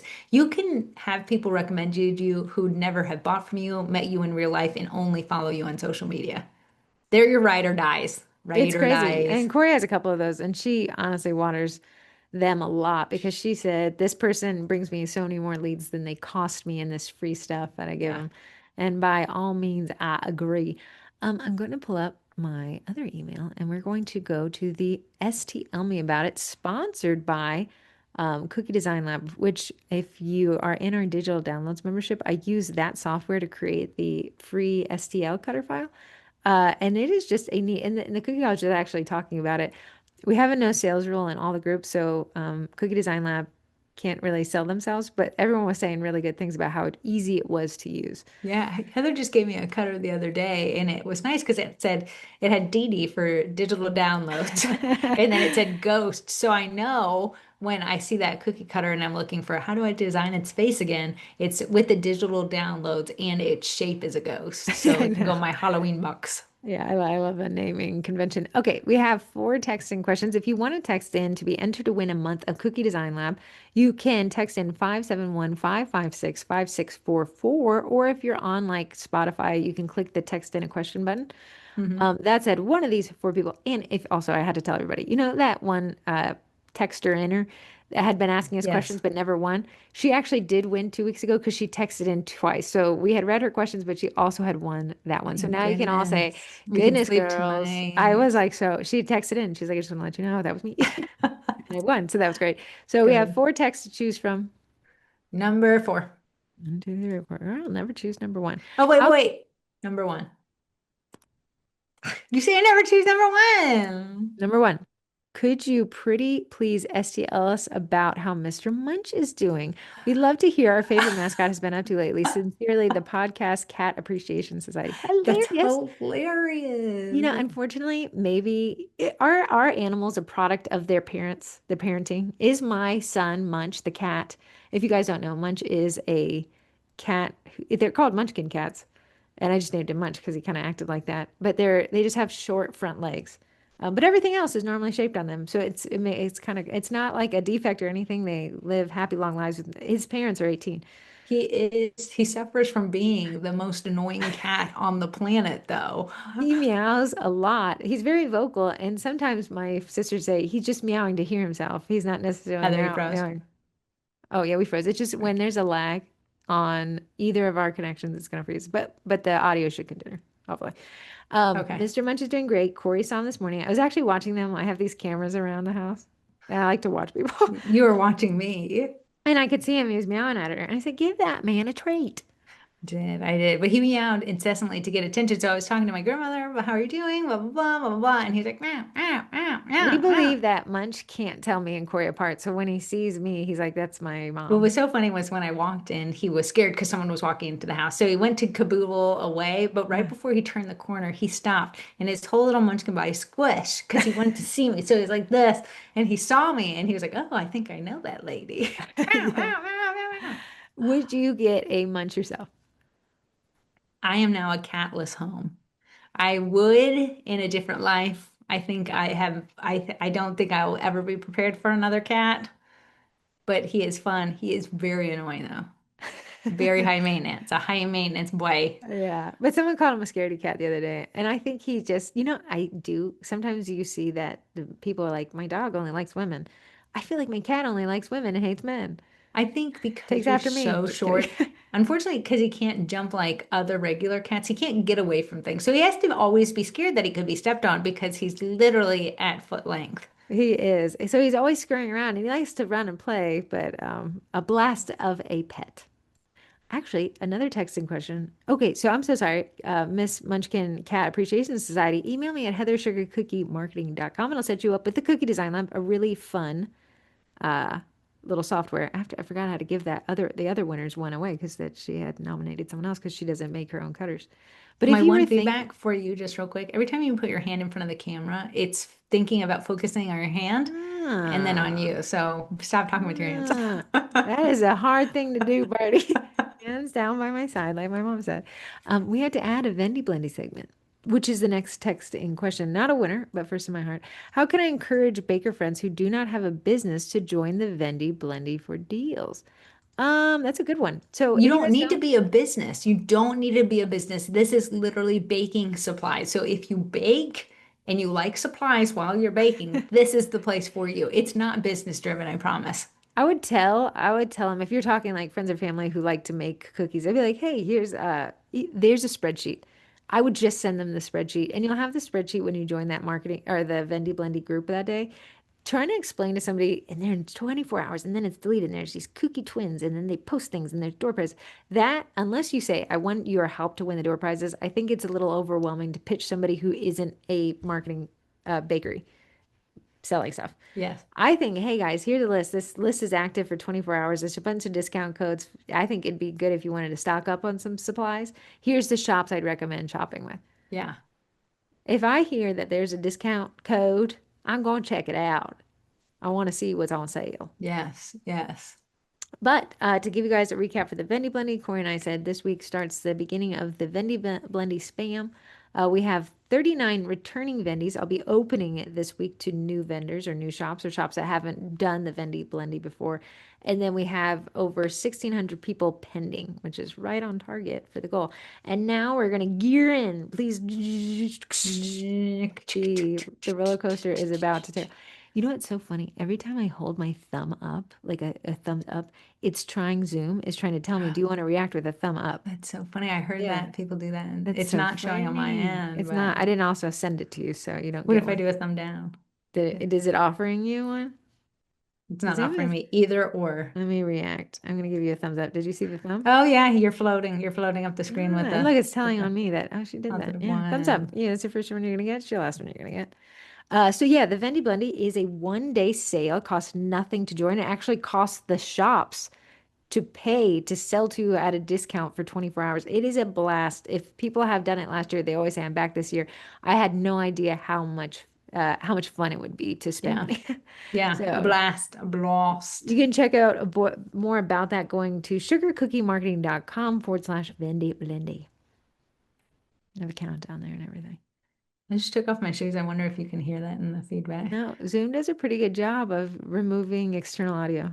I wonder, but if I'm hearing me take off the shoes, Does You that know what's mean you know what's great? No, I haven't heard you take off your shoes. When you even laugh so high pitched, it mutes you on my end. so rude? That's so Thank you, rude. Zoom. Last question I'll read. Hello, my two favorite twins. Don't make me choose. I love you both. Love you. Can you please make saying okay?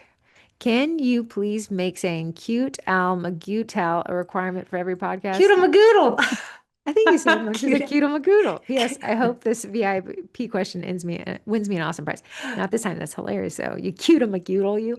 That's your phrase. I think it's the first time I ever said the word cute Magoodle. I've never seen it written out like that. That's hilarious. Cute owl, magootow. It even has dashes. Cute dash AL Magoo dash towel. That's You know, hilarious. Maguto. Hilarious. So, anyways, that takes us through the STL Me About It segment. If you didn't win, but you still want to buy Cookie Design Lab, you can actually buy it for 7 days, which is a really discounted thing. And you can use code TWINS to get 15% off on that. Now, they're coming out with some new features she was telling me about, some stencil type stuff and everything. But it's a really, really simple, easy to use way to make cookie cutters. And if you're Yeah. getting into, I think right now, Bamboo, the printer I have is running a ton of sales on filament, but they do run a sale on printers on Black Friday. So Yeah. definitely the two, what I'd be asking for Christmas if I didn't have a 3D printer is one of those Bamboo A1 minis, probably, if I was just going to print cookie cutters. Yeah. Yeah. Yeah. Okay, Corey and Yes. I decided to add a new segment in addition to people being interviewed on the podcast to each pick our favorite post of the week made in the Sugar Cookie Marketing or the Cookie College group or the baking group. So Corey has her pick. Let's hear it. Okay. Of course, it was sitting there ready to go the entire time, and now it has boopled me out of it, but it's Okay, going to be well, an easy mine are one. still I found ready. it. I found it. Yeah. This is from Heather. She says, reasons I love this group, the Cookie College, and my local community, which is number 745. And that's the area code for Okay. Texas. It says, too long didn't read today. I lived a baker's worst nightmare of a forgotten order, but in the end, only happy tears were shed because of what I've learned from those mentioned above. A lady rang my doorbell about noon today, and she said she was here to pick up a cake. Unfortunately, I didn't have any orders on my calendar for today. Cue the panic. She proceeds to Hmm. show me the confirmation email on her phone, and I know exactly what the order is. An easy one, thankfully, that got lost in the shuffle while I was switching my websites. I immediately put my SCM hat on to figure out what I can do to fix the situation. They're not celebrating until later tonight, so I have time to bake and decorate it, and I offer to deliver so she doesn't have to drive to me again. I want to go above and beyond because I feel so bad about her having driven all the way to me to leave with nothing. So while the cake is baking, I reach out to a local friends for advice and they suggest a handwritten note with a half refund, which I happily do. By 6 o'clock, the cake is finished and I'm on my way to deliver. She happily accepts the cake and is grateful I brought it to her. A little while later, she messaged me to say that the cake is delicious, but that she won't accept a refund. She Great. is a small business owner too and understands that mistakes can be made. She's happy that the cake made it on time and is exactly what she wanted. Thank you so much to all those who had given advice to prepare me for a situation like today. I'm grateful I had the tools at my disposal to turn what could have been a very unhappy customer into one for life. That's a great one. And I'm not even sure I'm that good of a person to have done all of that with a happy heart, but I know Heather Campbell Brookshire has never had a bad day in her life, so she's capable of it. She's also the Disney trip planner and the quintessential Disney adult. If someone Whatever said she was made with, she's made with sugar and spice and like everything everything nice. absolutely nice. Here's the interesting part. This is a weird analogy, as a weird correlation. Ruth Ann, we have Ruth Ann is our grandmother, and our cousin Jason loves 4th of July. He has deemed it his holiday, right? So he spearheads it. He'll come to our house and he wants to set off fireworks that are illegal in Virginia, right? Because they're loud and they're obnoxious. Okay. So she'll go to each neighbor and say, "Hey, are you okay with this?" Now, even if they were or weren't okay with it, she's an adorable, almost 90-year-old lady. And they're like, "Absolutely. In fact, we're going to pull out chairs and watch with you guys." And guess like everyone was so okay with it. And I said, it's interesting because had you not asked, they would be frustrated that somebody's doing something that they didn't approve of. But Yeah. because you ask, because you offer, because you give them a voice, they are able to let that energy of like, that's so frustrating that those, I have a dog and those fireworks are annoying and they're scaring my pets. They're able to say, like, oh, it's not a big deal. It's fine. Yeah. And I said, Yeah. had you not that animosity would have kind of festered there if somebody wasn't happy about it. And who knows Yeah. what their true motivation was for And saying now it. she's not doing these fireworks on February 24th randomly in the middle of the night. Like, so people know, like, July 4th is when all of Northern Virginia seems to be setting off all the insane fireworks. So now it's Right. actually where they actually come out and enjoy it. And now the whole street stopped buying fireworks and we just looked at these for about 20 minutes. But yeah, it's kind of like offering the refund allows that person who's been wronged in the situation with Heather, I'm a small business owner too. Don't even worry about it. Uh, No, Is that my grandmother? I'm almost done. Tell Gams to walk around real quick. Okay. They said, come here real quick. She says, come and say hi. I said that. Your Uh, other granddaughter. Who's my other granddaughter? Hi, Hello. Look at Gams. those flowers in the bag. Oh, Oh, Gams is so nosy. Are you okay? she Yeah. looks fine. Yeah. Hi, Gams. I love you. Okay. So great example of that's Ruth Ann, by the way, the evil firework lady. Great example of how getting in front of something and still finding the common ground. Remember, she didn't do a full refund. She did a half refund, and then the Mhm. client still wouldn't accept it. But she really did her best to acknowledge the pain that the client went through, Absolutely. the Yeah. disappointment, and then to find a solution. Yes, it puts Heather out, but it's a better solution than both people being put out with bad experiences, right? Both the Yeah. baker and the client. My post of the week was my own. No, we do this once a year, and I typically do it around September, finding the average sale price of 1 dozen simple decorated cookies. And you guys are pretty great at following the rules. So we had over, I think, 1,000 people voting with data, 1,024 comments of what people, and again, dirty math, subjective. What is considered simple to Corey may not be simple to a new Sure. baker, right? Yeah. Or somebody who's got 20 years in this thing will think Corey's an idiot, right? So this is just the average. And here is what I'm going to read. Drumroll, please. After 8 hours of collecting 1,024 comments not deleted by folks not following the rules, from group users, the current average price per dozen for a simple design set is $53.43.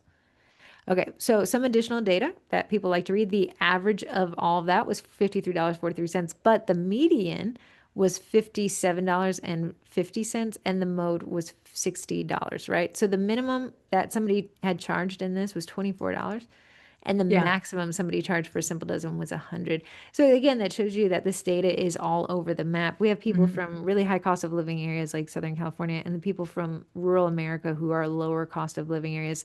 So someone had asked me actually an interesting question. They'd said, "Can you make a thread where everyone posts what a simple dozen is to them?" And it was wildly varied through what And people. that we'll never get like how much is the person down the street charging from you? And Yeah. like, so what we can do from this information is from that, if you are below the national average, you could think about maybe raising your prices. If you are so much higher above the national average and you're not making sales, maybe you need to adjust your pricing for it. Right. Because the motivation for people to raise their prices could be inflation or could be, the run on eggs that we had and they Yeah. didn't self-correct. Historical data in September 2024, that was a year ago when I took this poll, the average was $51.63. So we've increased from last year to this year by $1.81. Again, all And real dirty math, I want right? to say though, great on the increase because we know the pricing of ingredients have increased. Yeah. So I can hope that people are raising their prices accordingly. The December 2022. So again, this is 4 years ago, 3 years ago, was $47.73. So we've increased by $5.71 per simple dozen since then. And then August 2021 was $41. So we've seen since August 2021, and again, the group has grown as well. Prices have changed, economics have changed. That's been a $12.26 increase. At least it's Wow. going up to match, and inflation is increasing and things are changing and people are getting more experience. There could all be indicators of the reason why that has increased. Sure. Interesting data Interesting. though. I'll be curious if it ever goes down. I will be curious. I The don't think it uh, will. the Federal Reserve lowered its interest rate, which will lower the cost of borrowing money. And I'd be curious if that, because really, when we started the cookie marketing group was the year of COVID, and the Yeah. interest rate was below 2%, right? It was the cheapest money to ever buy, but that creates inflation. So every year we've taken this poll, inflation has increased. So if Yeah. inflation ever goes down, I'll be curious if these prices ever. I correct do want themselves. to say, not saying sugar cookie marketing did this, but before the world of sugar cookie marketing, I was in other baking groups. And a lot of those groups have also come and gone. It's been five-ish, over 5 years. So what was funny is it used to be a race to the bottom. If you want to get more clients, you charge a less amount of money to get more clients. Undermine everyone around you, charge less, make more clients. But then all these people were just getting burnt out. So when Heather, actually, right before we started Trigger Cookie Marketing, I said, this can't be right. I Corey said, said, these I'm people aren't losing making, money making cookies. I'm making I'm them for free. paying people to eat. Also, I want to add, and I'm not saying that sugar cookie marketing had anything to do with this, but I'd like to say that's the messaging we always send is the messaging that you're new here and you're not good, so you shouldn't be able to charge what I charge is not a mathematical strategy, right? There is a minimum price at which you can charge and Mhm. still be a profitable business. So whether you're new or whether you're 10 years in or you're 2 months in, there has to be margin be able to reinvest back in that business to Yes. create the better quality product. And that's why, we do allow the, what should I price this at question, but it is comes down to an actual math problem, not a Mhm. subjective, here's what I feel that's worth, here's Here's what what I it has to think you should minimum charge. be worth, and maybe we Yeah. can feel on that percentage of Yes. profit. Yes. Yeah. And that's where you hear a lot of businesses talk like my margins are razor thin, or I have big margins on this one item. The margins is what your business will live or die by. You can't have zero margin because you will die as a business because we know that your website isn't free. To edit your photos, that software isn't free. So if you're always in the negative, eventually the business will close down. It And just is you a matter of also be fact. miserable, right? It was interesting. We always talk about the gas station by my grandmother's house. Brian was in town and he looked up and the gas station has so many cars in it that they're pouring out into the street. And he said, must be cheap gas. And I said, that's exactly why. Because the gas is so cheap, they're always booked. And it's because they're always so full. I actually do not go to that gas station anymore as much as I'd like to. So Yeah. the invisible hand of the market will always determine how we're going to raise our prices. Because what's happening is now that's overflowing into the travel lanes and people are Yes. getting upset. So they're going to have to figure how would they limit how many people are coming in, raise their prices. Absolutely. That is how it goes. That is Right. how our Or cars. they'd not raise their prices and they'd have to hire somebody that tells cars to turns away cars. Which one do you think they're going to do? Lose money or make money? Make money. Make Make money. money. Invisible hand in the market guides us all. Yeah. That takes us to our podcast sponsors, which we're working on re-zhizhing this up and having the podcast sponsors actually leave us voice messages to play. But we haven't done that yet. So I'm going to make this interesting. I'm going to give you a color theme. I want you to guess the podcast sponsor and their code. It's Their difficult. code. I know. You think I'm going to make this easy. Okay. This one is going to be purple. Ah, purple. I need, Their logo is a violet purple. is it Viking Crossing? Their code is twins 10. Then it could be Cookie Design One. It is not. It is Daisy Makes. Oh my goodness, why did I think she was pink? Well, I'm sorry. You also can't really see purple, so maybe it is pink to you. It It's could a be. violet reddish Isn't purple. it like fuchsia? Fuchsia. Okay, Pink, couldn't even think of the which word. is in the realm of pink. So Okay, this one's I logo just want to say is what Daisy makes oh is sorry. molds for cake pops. So if you're looking for an easy step into cake pops, this is the way. No longer are cake pops just these round, big old bulbous cakes with chocolate on Bulbous. them. They can be themed out. So she has different shapes that she drops. She does a lot of partnership. The ghost bat one that she has right now, super stinking cute for Halloween. It's so funny. She's made state cake poppers. Yeah. So Florida and Jersey right here. Oh, And they have the Day of the Dead cake poppers and then they Thanksgiving leftover themed cake poppers. So you really oh, can I'm get sure some that's interesting shapes. Yeah, cute. it's the platter and it's the turkey body and it's People the are just so talented with them, I how know. they make them. Okay, this company's logo is a dark, no, it's a blue. Primera.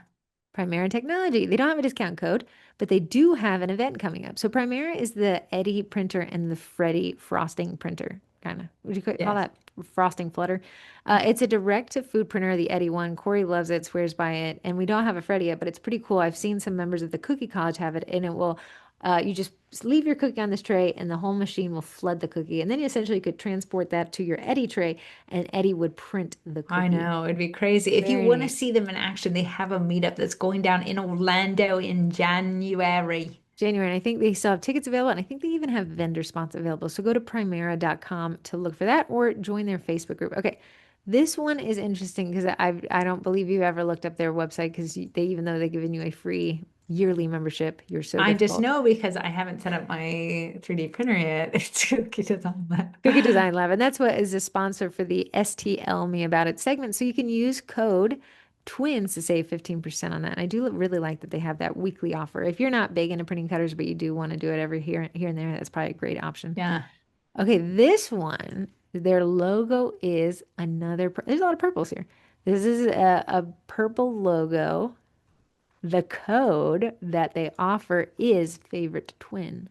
I want to say Baking Me Making Me Crazy. Crazy, which is a supply shop, and they're back for the Vendy Blendy this year, which means they have to offer at least 25% off. I So is want to Daisy Mix. say So is Cookie though, Design Lab. okay, I want to say though, for Baking Me Crazy, I have a lot of people in this community group asking for DIY kits. If you need sprinkles for DIY kits, you want to stock up now and stock up for a discount because those are what make those kits cute. True, true, true. Yeah, so maybe tell someone. This company's logo is a mix of two different oranges, orange colors. Their code is code twins. Tell me. Ring powder. Oh yeah, Roy Bat. Royal badge. I think that's pink, pink and orange. Oh, I don't believe it's on. Okay, I don't know. You guys can go to Royal, you can go to bakedybake.com. My whole computer is freezing. Hold on, I can't get that away. I need to go back to the website. Girl, that's orange. Her whole branding is orange. The But background of her bag is pink. yeah, the bag is pink and orange. The Well, bag she is did pink through a and little orange. rebranding. I don't know if you've seen that. I Now don't Royal know. Batch is super groovy looking. A groovy looking text. But they'll be in the Vendy Blendy as well.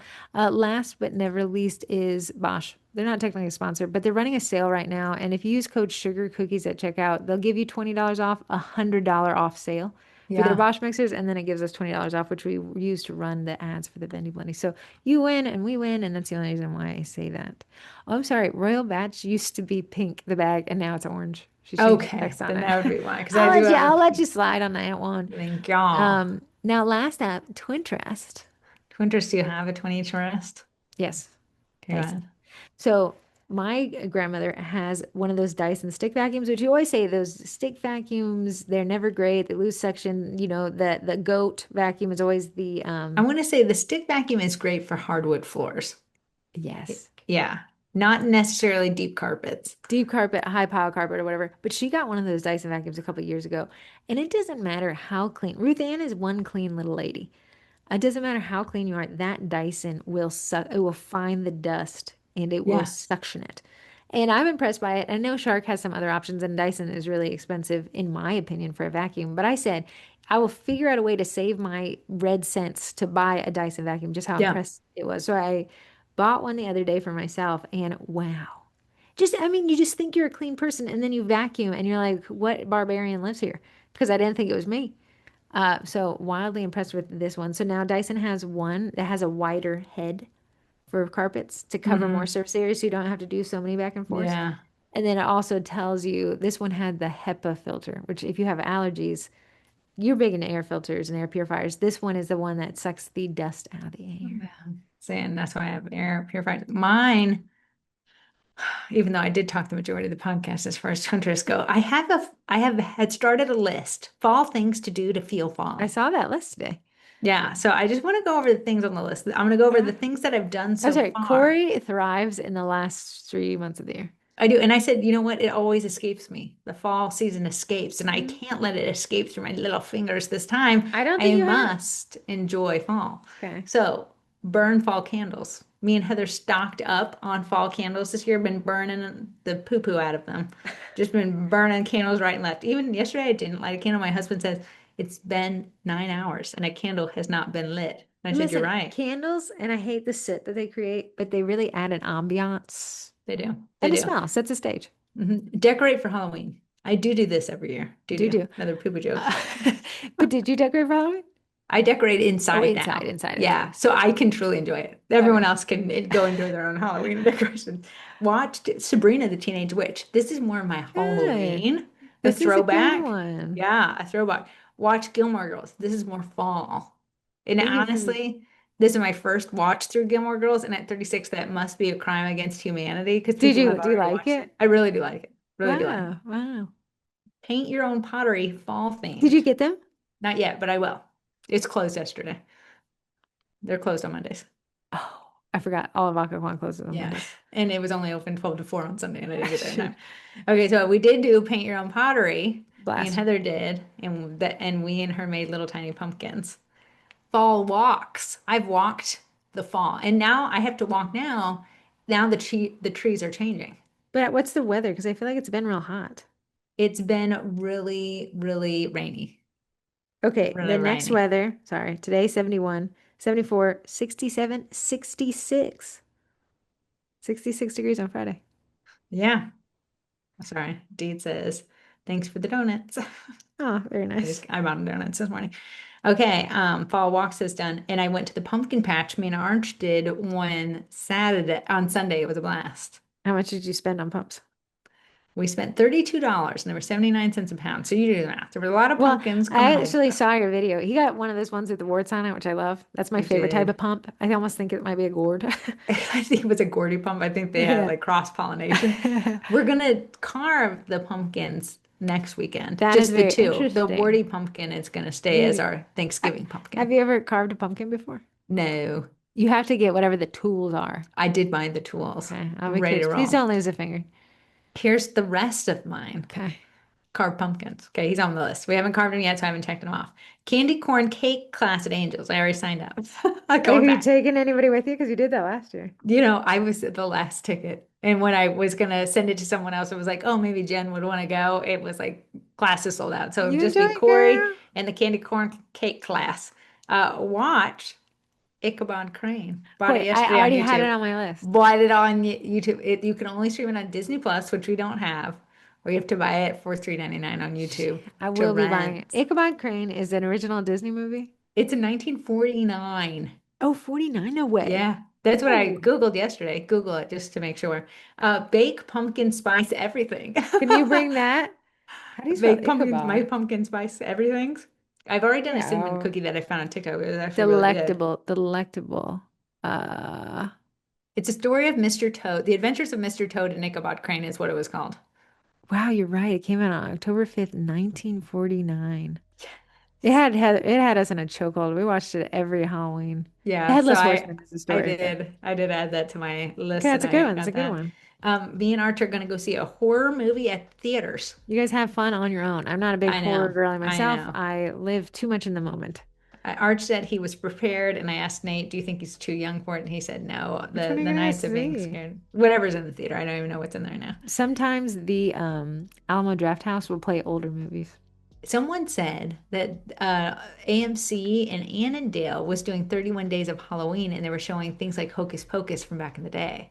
That would be ideal for That me. would be better because some of the movies today are a little Are a little violent, crazy, yeah, a a crazy. little Oh, it's called crazy. Halfway Annandale. Oh, it's Or this. Arlington, one of those A's. Okay, But they just said AMC. it was the AMC theater over there. And if they did the Hocus Pocus one, that would be fantastic because that would really put me in the mood. That'd be so. What a great idea. 30 days. I think you might have to search it. Thrills and chills. AMC brings you the very best in horror. If you're looking for a terrifying trip to the theater, you've come to the right place. Oh yeah, it's called the 2025 Halloween Bringbacks. Oh, A that sounds killer great. lineup. Friday the 13th, Candyman, Scream, The Terrifier. Some of these are really old. And then you got to find your participating theater, which there's so many across the country. Oh, that's very fun. So I thought we could do that one. We have pumpkin spice latte on there. I usually get one Love. a year, one a Remember, year. if you don't want it to say coffee, if you don't want to taste coffee, you ask them to take the coffee on there. It kind of creates a pumpkin Like a spice cream. want milk, Yeah. something like that. I have pumpkin donuts, which I got today from Yoda's And That's were Delights. they good? I haven't eaten them. I was letting Oh. them pick them first, but I'm gonna eat one on my way out. And then a fall scenic drive, Oh, I'll go on that one. a scenic fall drive. Where you'll be driving to. The Skyline Drive? Scenery that's fallish. Or do you want to go to the Natural Branch? I was thinking, what if it was Luray Caverns? Not so far. Sign me in. Not But so- that's Skyline Drive. And that's a little bit closer. Not 3 hours. It's like 1 hour and 29 Are you minutes. gonna go into the caves? Arch did want to go revisit the calves. You wanted to go revisit the caves?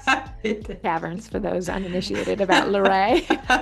Luray is when you live in Northern Virginia and you've gone to every museum in DC, suddenly they're like, why not an underground cavern? So that was a field trip for many, many years. We did, and we loved it. And my list is just going swell. It is going swell. Oh, great. Well, I gotta go. I dropped my phone on its screen and it shattered, and I have an appointment. I wanted to get it replaced. All right. Well, best of luck to you and your phone. I'm not a phone dropping girly. It was so sad. Now you are, girl. Now you Not for are. not in an hour, I won't be. Okay, I'll see you guys. And if you guys want to watch this will be on YouTube as well.